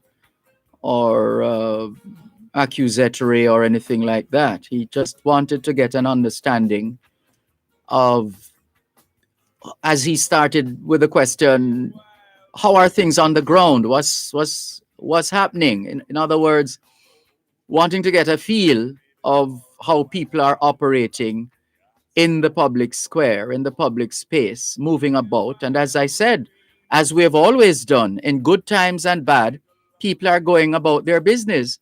It's like being in Haiti, visiting Haiti a few years ago. And before going to Haiti, you would hear all these things about Haiti, and you wouldn't imagine that Haiti would have some of the most beautiful beaches. Yeah, we saw that. And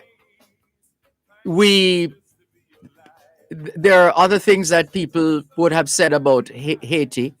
But what we saw when we went to Haiti was an industrious people, an illustrious people, a creative people, a determined people. They were always on the move. You always see people on the move. Very little loitering. People are just moving, getting things done, moving from point A to point B with all that's happening, that has always been happening around them. Just getting ahead, because that's the story of life. Man needs to take care of his business and his family's business, and then you can always broaden that to include the other stakeholders or institutions. That's the story of life. Life goes on. Life continues with or without us until such time. Yeah. Who else? Dave McLaughlin says, "Hi, brother. Nice show. Thank you very much, Dave." He says, "This is Dave from Toronto, Canada. I recall you're the saxophonist, aren't you?" I think so. Saxophonist Dave? I think so. Norman Hines, good afternoon to you. Thanks for listening. Inez Campbell Brown, thanks for staying with us.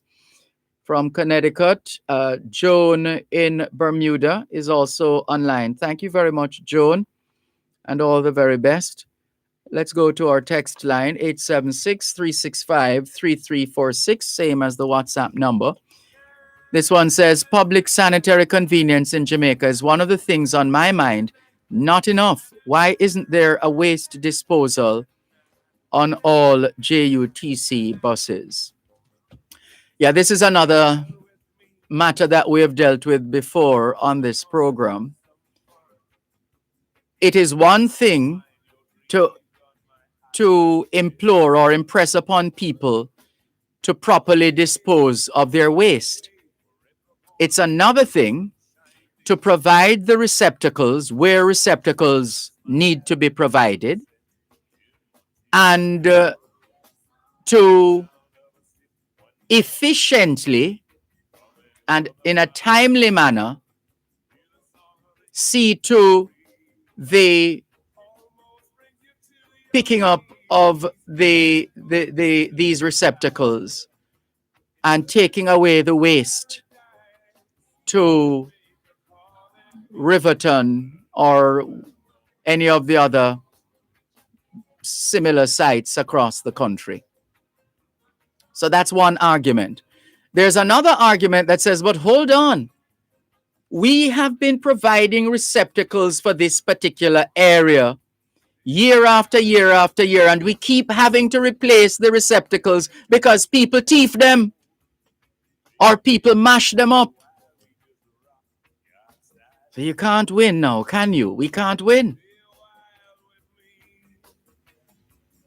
And so clearly we have to continue to engender a general spirit, attitude, and habit of cleanliness, and providing all that's needed and making sure the trucks, the waste disposal units operate effectively and efficiently, and so on and so forth. But we will always have people, and I guess it's how you're brought up. I mean, I would feel almost criminal to throw something through the window as I'm driving. I mean, I guess this is what socialization does. You just don't do certain things. People eating and them just throwing the trash out the window while they're driving, out the window, or whether or not they're driving. Even you see it from public passenger vehicles. They just throw it because somebody's going to pick that up. And if we never throw the garbage out there, then well, if people wouldn't get work. I mean, really? How about work to, yeah. Anyway, it's all about culture, culture, culture, culture. Check the Japanese. Is it the Japanese? I think I was reading the Japanese. I think so. They have a culture where their children, the school children, must leave the class at the end of the school day the way they found it. In other words, putting back everything in place, furniture in place, books, learning tools from a very early age. They learn. But we used to learn it. Remember what we used to sing in school? Bits of paper, lying on the ground, lying on the ground. Make the place look tidy, make the place look tidy. Pick them up, pick them up. Some people take that for a joke. Pick this up and that. That was teaching us cleanliness. Cleanliness. That's what it was teaching us. And some of us, a lot of us benefited from that kind of tutelage, while others, for some reason, didn't get it. Or maybe they got mixed signals. Because the home must support the school, and the school must support the home. And the community must support the home and the school. And the school, you get the picture. We're all connected. It's all connected. Everything is everything. That's another Jamaican expression. Everything is everything. It does make sense. Makes sense. Let's go to another break here on your program, Both Sides of the Story, here on Power 106 FM. Well, Tony, thank you for your message. Not sure how you receive it, but how you receive it is up to you. We have no control over that. But thank you very much for your message on sanitation matters. There's more after the break. You're listening to Power 106 FM. The time is now 4:15. Tune into Farm Talk, 6:18 to 6:35 a.m. the first Tuesday of every month, and 6:18 to 6:45 p.m. the last Tuesday of every month for First San in the Field. Real issues, real solutions. Join the Newport First San team in the field as they identify problems and tell you how to address them. First San in the Field, Real Issues, Real Solutions is brought to you by Newport First San Jamaica Limited, the first on the land. Hear the sound of a stiff one rock coming from the mountain top. Hear the song of the evening breeze, almost brings you to your knees. Thankful just to be alive. It's such a sunny paradise. Jamaica calling me, and I know. Que ahora es en español, son las 4:16. Quelle heure est-il en français? Il est 4:16. 现在几点了？5点 No, 4点16分 16 minutes past 4 o'clock here at Broadcast House, 32 Lyndhurst Road, Kingston 5, St. Andrew, Jamaica. Have you had a checkup lately? If not, now is a good time. Let's not wait till we get sick to get a checkup. How about that? And have you done your homework yet? Yes, young people, we know it's a Friday, but you know what we always say. Have some fun doing the homework now so you can have some more fun over the weekend. How about that? And we trust you we trust you had a productive day of learning today. Hope you also managed to get in some physical activity, just as important as mental activity. As we always say, young people, socialization makes you educable. Education makes you trainable. Training makes you employable. And the right attitude makes you successful. Homework time, young people. Let's continue with more on your program, Both Sides of the Story, Power 106 FM. Let's go to WhatsApp. Here's Tevin on WhatsApp. Tevin says, I learned that as well, Dervan. When school was about to dismiss, we have to sweep out the classroom, take up every paper, make sure the desk is in straight order. We could never leave our classroom dirty. Yeah. In fact, I used to remember being the first at school in terms of students. And this was at the basic school level, basic school. And you'd make sure the blackboard was cleaned and the furniture in place. And that followed me to that was Jeb Memorial Infant School. That followed me to Coburn Gardens All Age School. And from there to Calabar High School. Same attitude that was cultured and engendered from an early age. In fact, my mother never liked things being out of place. She loved a tidy place, a clean place. She didn't like anything looking chaka chaka. She wasn't into chaka chaka, and it didn't matter because we had modest beginnings. It didn't matter whether we lived in a board house, because we did live in a board house at one stage. We did live in a board house in a tenement yard, and then a full-fledged tenement yard, etc. So it didn't matter where you lived or where we lived. The idea was to keep the place in order. My late mother used to say, for example, making your bed, very important. Very important to spread your bed. Very important. Spread your bed. Make up your bed. And try your best to I don't know if I won't include that piece, but the standpoint of, she used to say, anything can happen to you out a street. You drop down out a street and people carry you in and your place not stay good. Right? So that general attitude, and I did a lot of housework as a child. And to this day, I still love housework. Still love housework because I generally like a clean, orderly, organized space. Now, we live in the age of disruption. So now let's explain that with respect to school.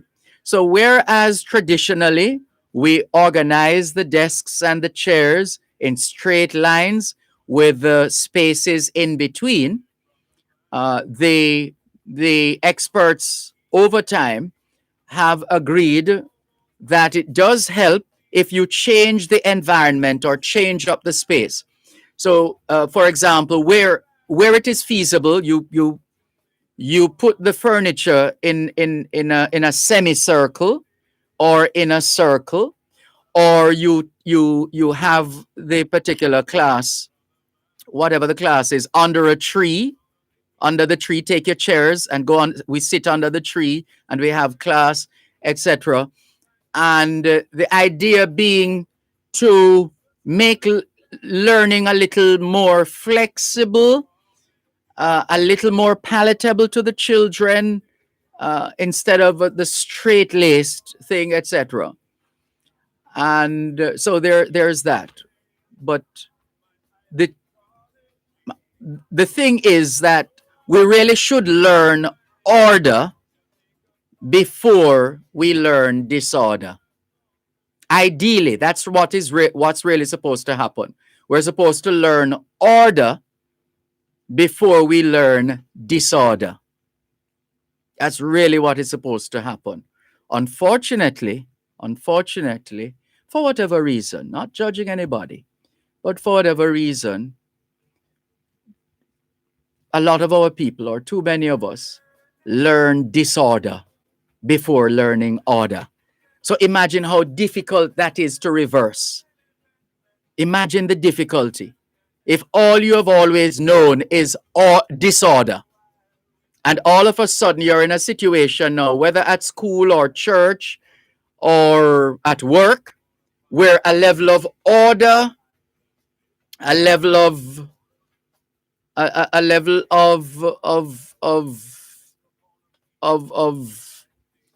sobriety. There's another word I'm searching for.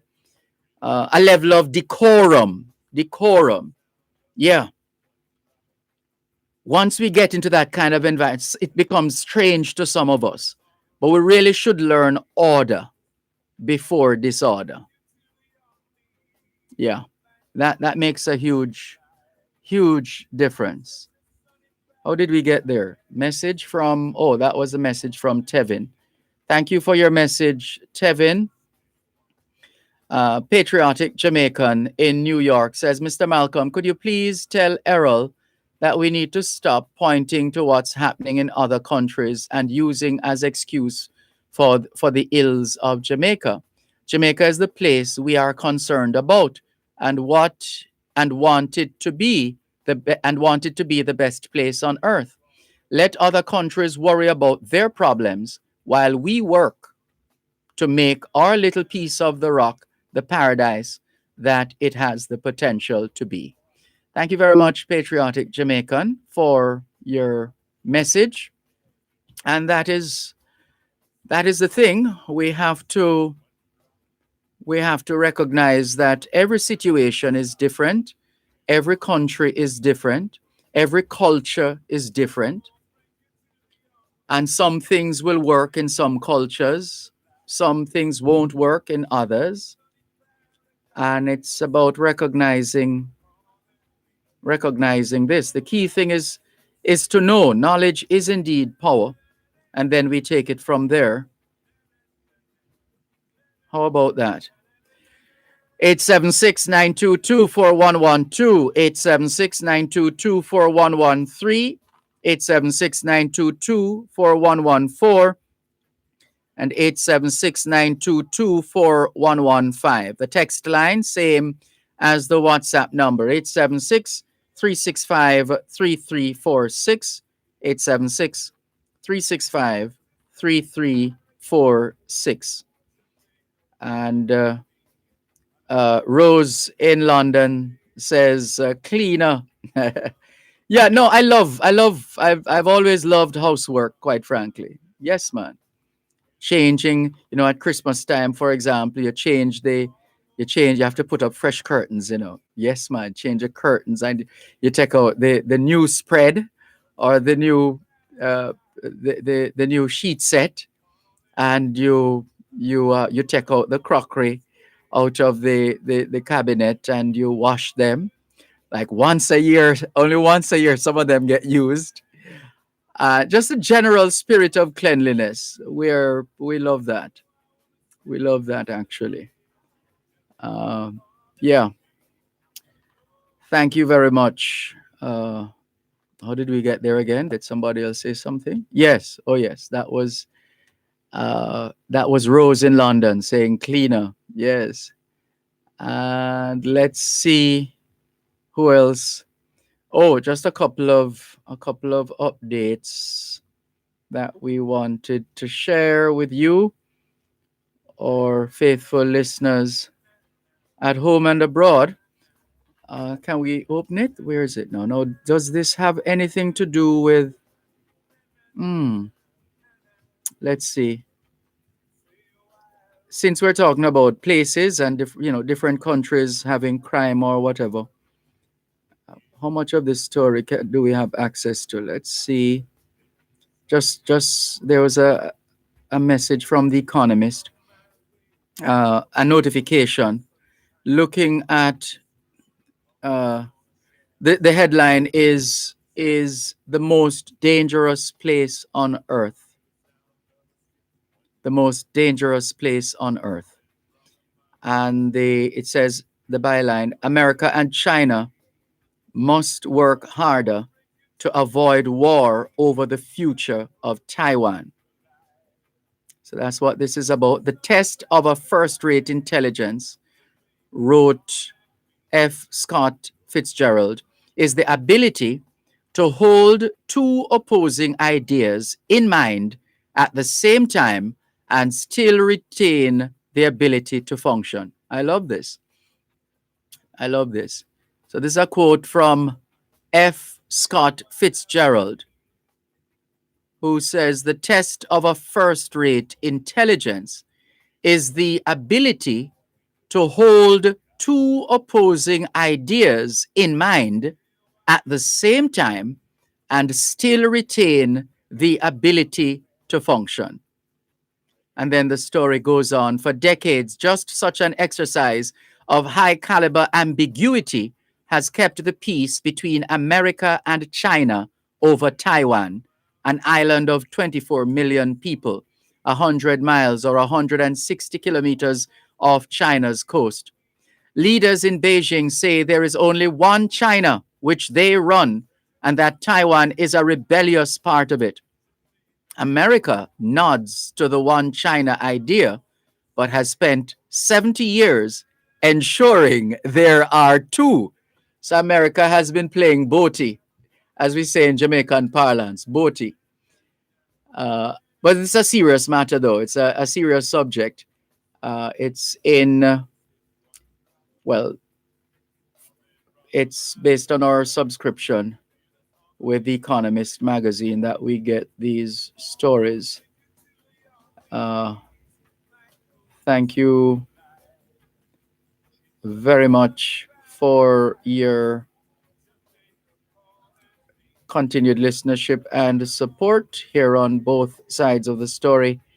Power 106 FM, as we try to keep you in the loop, as we like to say, with respect to developments at home and abroad. And sometimes as the information pops up, we waste no time in getting it to you, especially when the information comes from reputable sources. For the who messaged us earlier on about the dollar, the person who messaged us about the dollar, you might want to know that today's rate, according to the Observer, is, as reported by the Observer, 154.30.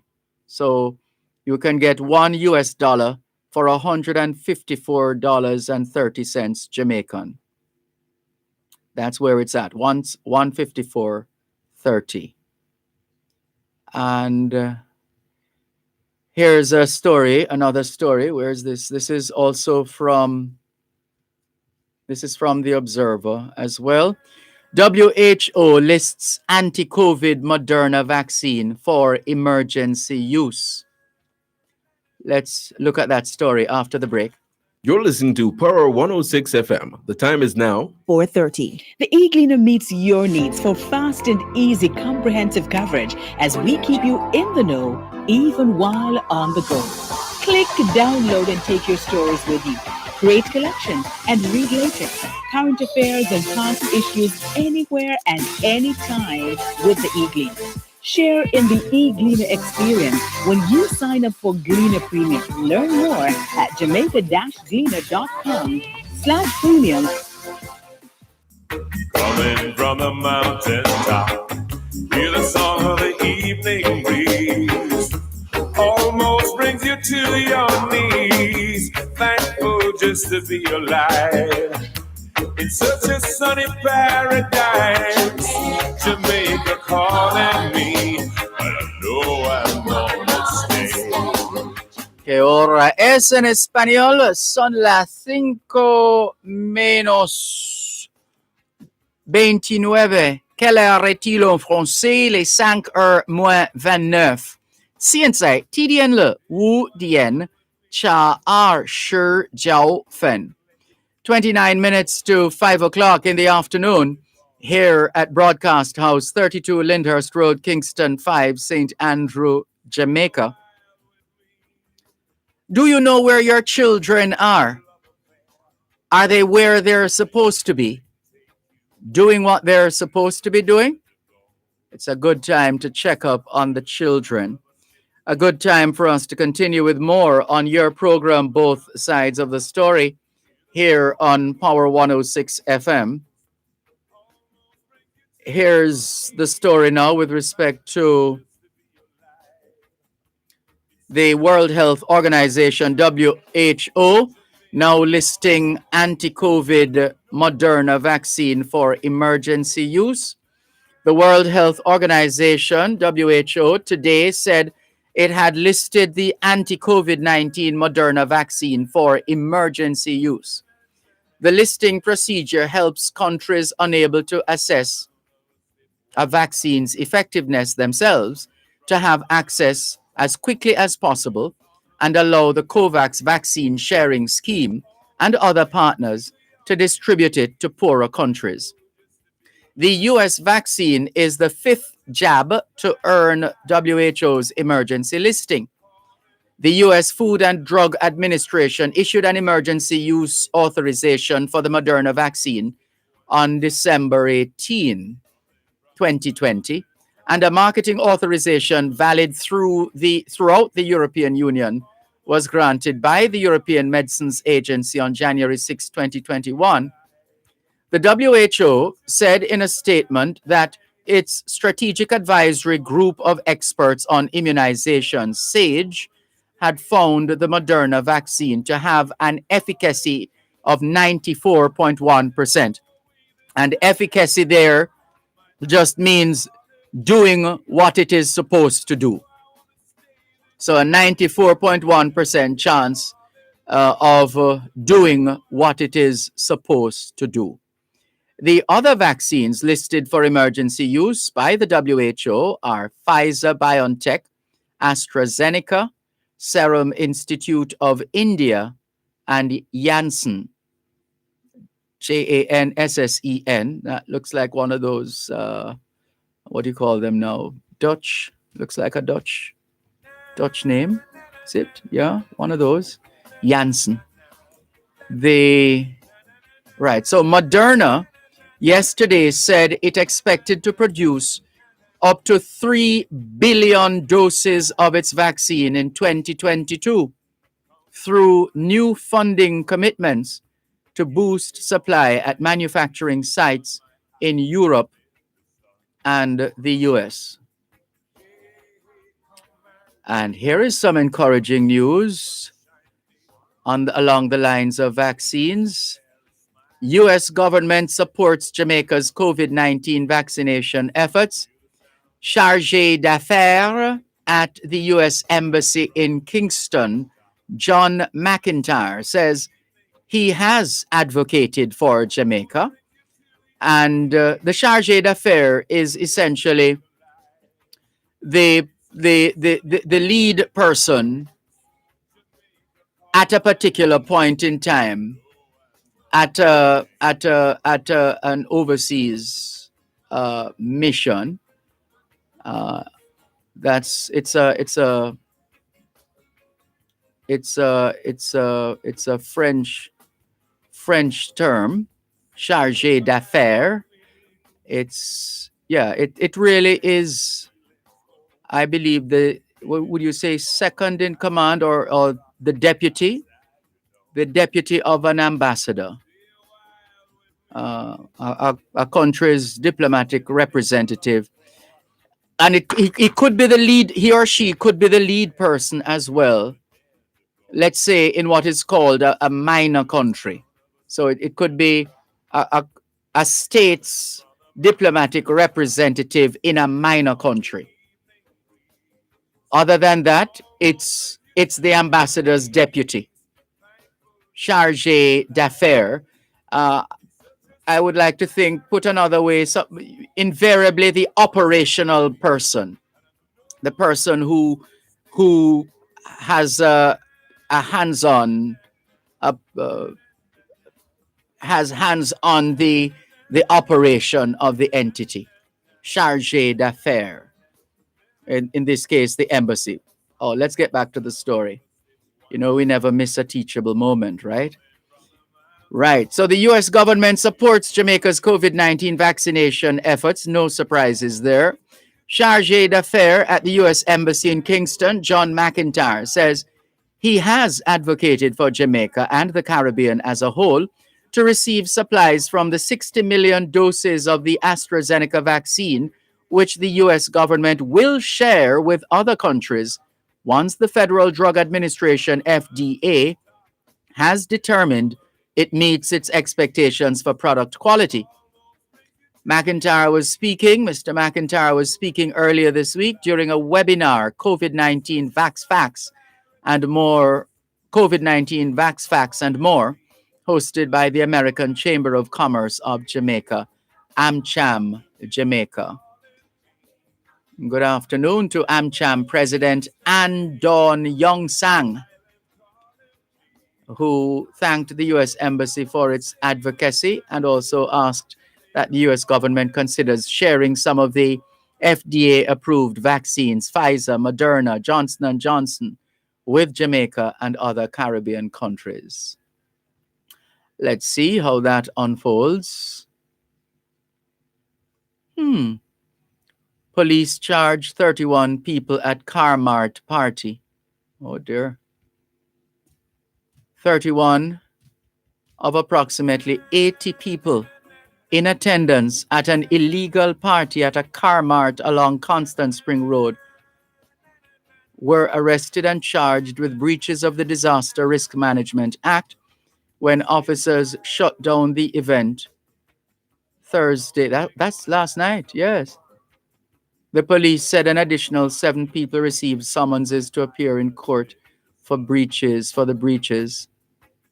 Official reports are that between the hours of 8 p.m. and 10 p.m., a police team was carrying out lockdown operations in the division when about 8:30 p.m. the team received a call about an illegal party along Constant Spring Road. Officers said on arrival a full party was observed in session with about 80 people who, on seeing the police, proceeded to lock the gate in a bid to escape. Several partygoers were quickly intercepted and taken into custody. However, the others managed to escape over the rear perimeter fence of the premises. Well.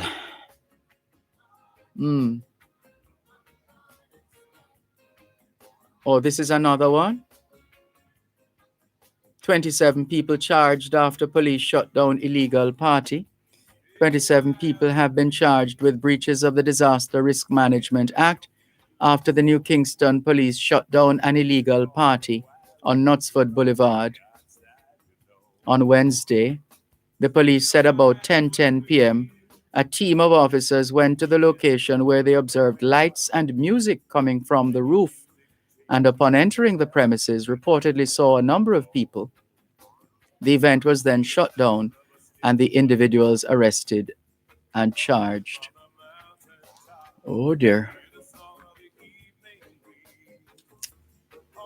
That's some of the stories that are trending right now. Here, let's go to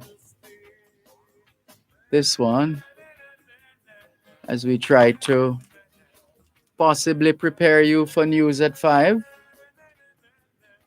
Or perhaps you have been busy all day and haven't been able to follow the news. We have been using the opportunity to share. This is a text message. Hi, Dervan. Could you please remind my fellow over 60s that since Monday, the 26th of April, vaccinations have resumed for our age group. Apparently, some people are not aware of this. They can make appointments online, or if they are unable to do so, they can check the MOH hotline for assistance. Andrea. Thank you very much, Andrea, for this timely reminder. So Andrea says, could you please remind my fellow over 60s? Right, so let's do that. Those who are over 60 and over, since Monday of this week, vaccinations resumed for your age group. 60 and over, vaccinations resumed on Monday for your age group. You can make appointments online, or if you're unable to do so, you can check the Ministry of Health hotline for assistance. And that's the 888-1-LOVE line. 888-1-LOVE. Thank you very much, Andrea, for that timely reminder. And some business news now.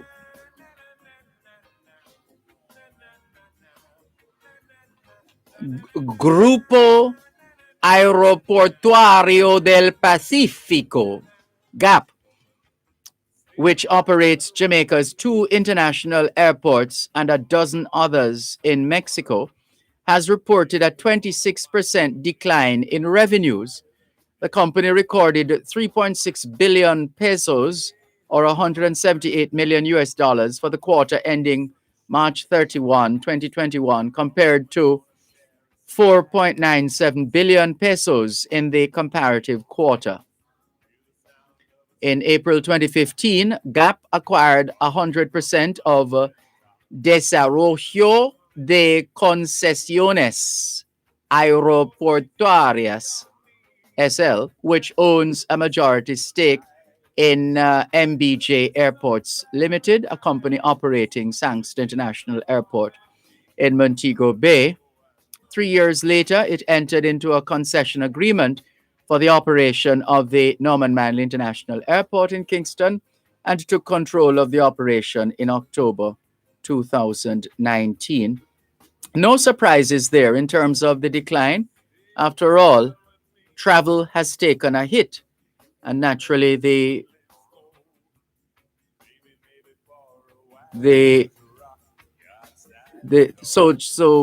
46 Jamaica's main airports combined, it seems, recording a 46% decline in revenue.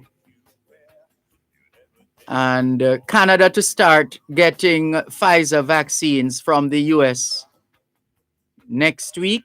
That's another story. And yeah, those are just some of the stories we're trying to keep you abreast of. In the meantime, let's stand by for another break right here on your program, Both Sides of the Story, Horror 106 FM. More in a moment. Hear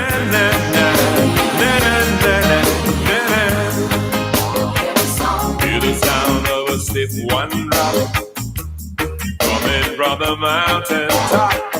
Hear the song of the evening breeze almost brings you to your knees. You're listening to Power 106 FM. The time is now 4:45. Tune into Farm Talk, 6:18 to 6:35 a.m. the first Tuesday of every month, and 6:18 to 6:45 p.m. the last Tuesday of every month for First Hand in the Field. Real issues, real solutions. Join the Newport First Hand team in the field as they identify problems and tell you how to address them. First Hand in the Field, Real Issues, Real Solutions is brought to you by Newport First Hand Jamaica Limited, the first on the land. The Board of Directors and Management of Manpower and Maintenance Services Limited Group, MMS, celebrates their 31st anniversary and the opening of the organization's new product sales and distribution center on Tuesday, May 4. Join Real Business with host Roston Hyman and Dr. Andrea Sutherland and Power Talk with host Ronnie Thwaites as they take you through the goals, history, and expansion of the company. This broadcast is brought to you by Manpower and Maintenance Services Limited Group, 1 Eureka Road, Kingston 5. That's a live broadcast of Real Business and Power Talk from the 31st anniversary and the opening of the organization's new product sales and distribution center, 14 Collins Green Avenue, right here on Power 106 FM.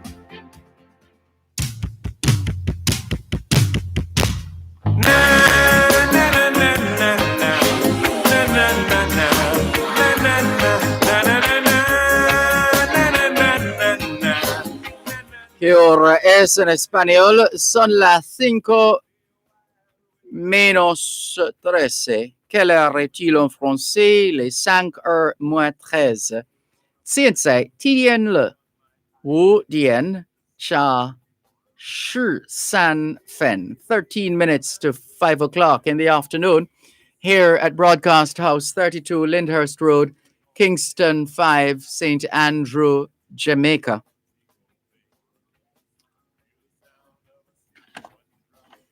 Good afternoon to all working Jamaicans tuned into both sides of the story here on Power 106 FM. it's a good time for us to ask ourselves, how productive have we been today?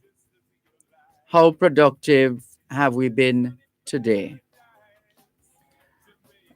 Let's clear a few more of the messages and share with you a couple stories coming through. Hello, good afternoon to Carol Boyth in Calgary, Alberta, Canada. Good afternoon to you. Thanks for watching and listening. Chan Chan says, "You look beautiful, Malcolm. Love you." Uh-oh. You're very kind. Thank you very much. Albert in Jamaica says, "Sir D, guess where I am?" I have no idea, Mas Albert. I have no idea. But we know you're in Jamaica. That much we know. But we can't go beyond that. We have no idea. A couple of stories coming in. Update. Beckles' contract renewed as UE Vice Chancellor despite Jamaica TNT opposition. Uh-oh. Professor Sir Hilary Beckles' contract as Vice Chancellor of the University of the West Indies, UWI, has been renewed for another 5 years, despite opposition from the governments of Jamaica and Trinidad and Tobago. The approval was granted this afternoon during the ongoing meeting of the University Council, the highest decision-making body of the financially struggling regional institution. The matter did not go to a vote, and Jamaica and Trinidad and Tobago reportedly said, despite their positions, they would accept the council's decision. Right. It would be quite instructive to learn of the reasons why Jamaica and Trinidad and Tobago opposed the renewal of Professor Sir Hilary Beckles' contract. That should make for intriguing reading. Disgruntled government dental assistants are to get outstanding payments. We're told as well, this is the Gleaner now, U.S. to restrict travel from India over COVID starting Tuesday. So it is one of those things, eh? This is why the other day when someone raised the subject of, who was it? I think it was Owen in Mandeville, about positions taken by Jamaica, etc. And we made the point that one has to be really nimble and astute and mindful and conscious, and that level of mindfulness should also arouse a high level of consciousness in making some of these decisions in the field of foreign affairs and foreign trade and diplomacy. Because how do you, here's the thing, India was quick out the blocks in the name of vaccine diplomacy, making available to us here in Jamaica 50,000 doses of the AstraZeneca vaccine. And we remain grateful to India for that. And the relationship goes way back. Way back. The first group of Indians was brought to Jamaica in 1845.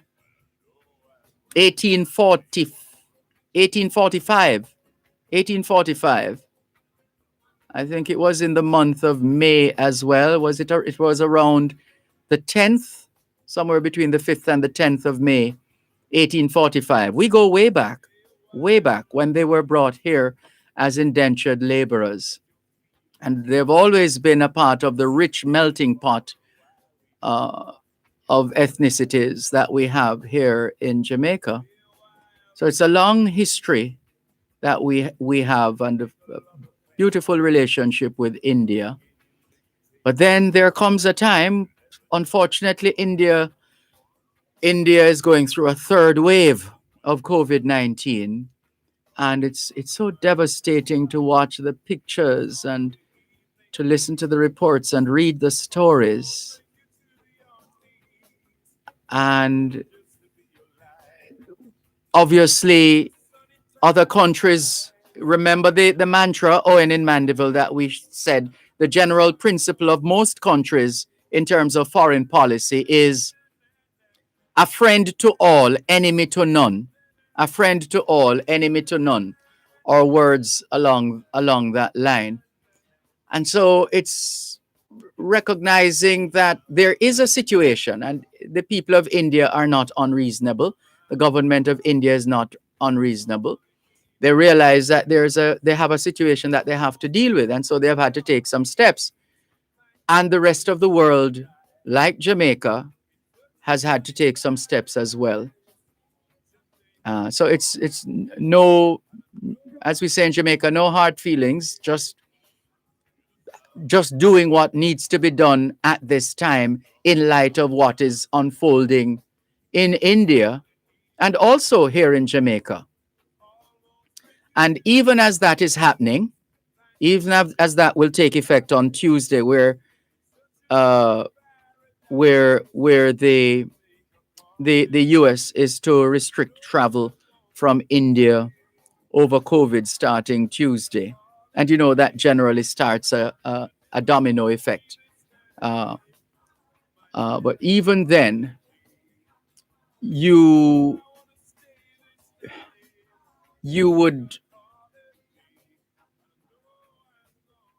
going to find a situation. It's just one of these things that countries have to do what they have to do.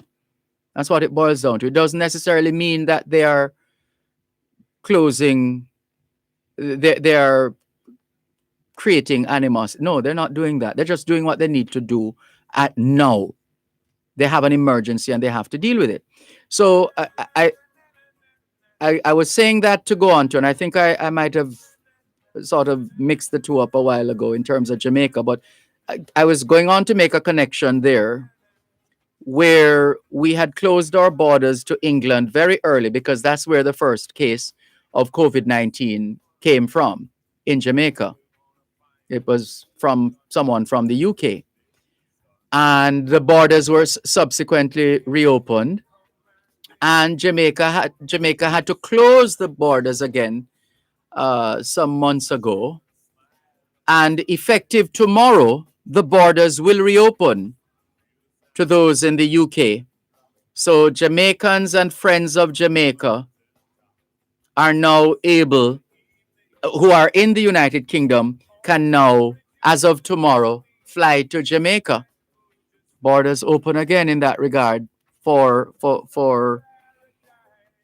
those from the UK.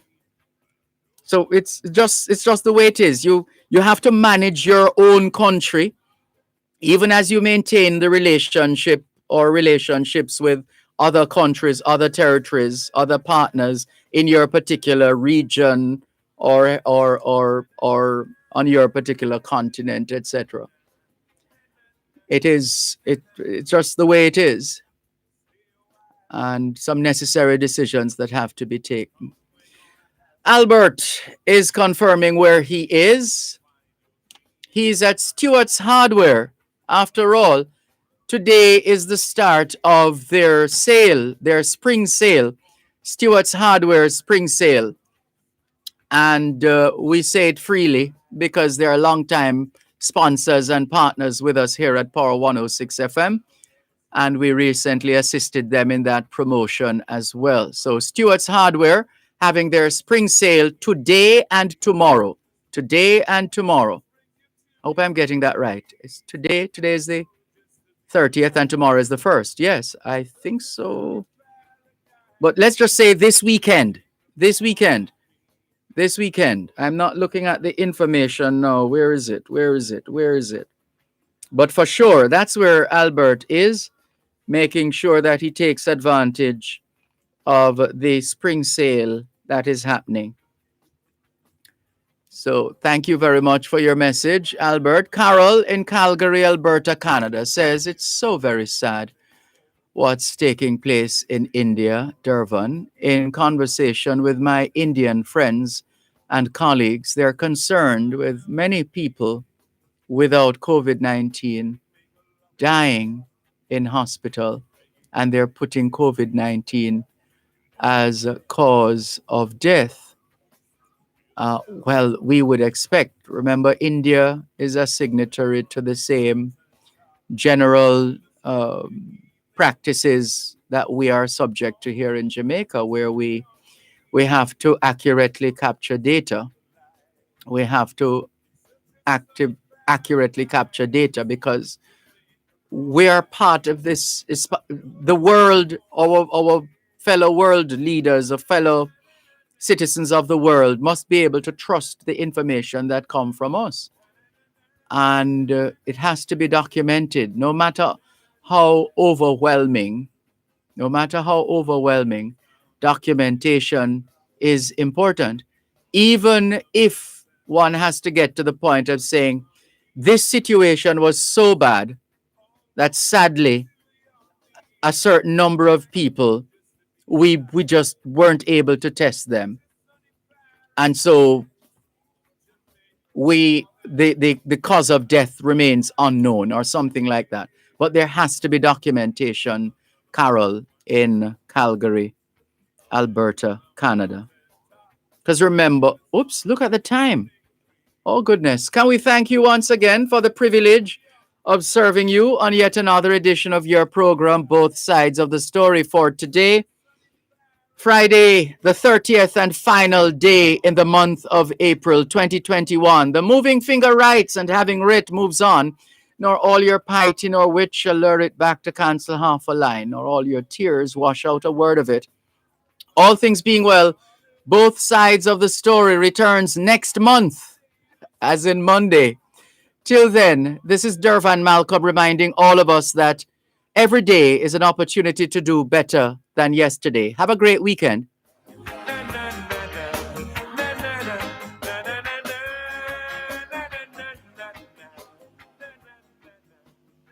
You're listening to Power 106 FM. The time is now 5 o'clock. News, comprehensive, powerful, and credible. Power 106 FM now presents a simulcast of Radio Jamaica's news at 5.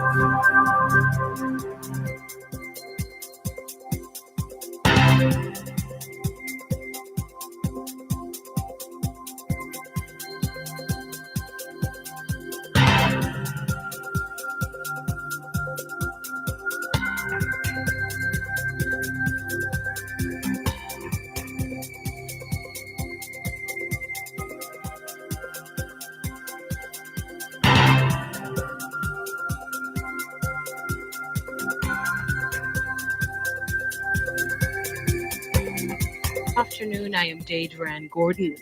Coming up in the news segment of Beyond the Headlines today, Friday, April 30, 2021. Government warned to proceed cautiously with reopening the country's borders to visitors from countries with a high prevalence of COVID-19 variants. Hotel is optimistic about the prospects for business with the reopening of Jamaica's borders to visitors from the UK. Children bearing the brunt of economic pressures resulting from COVID-19. Woman charged with the murder of her 87-year-old grandmother remanded. And business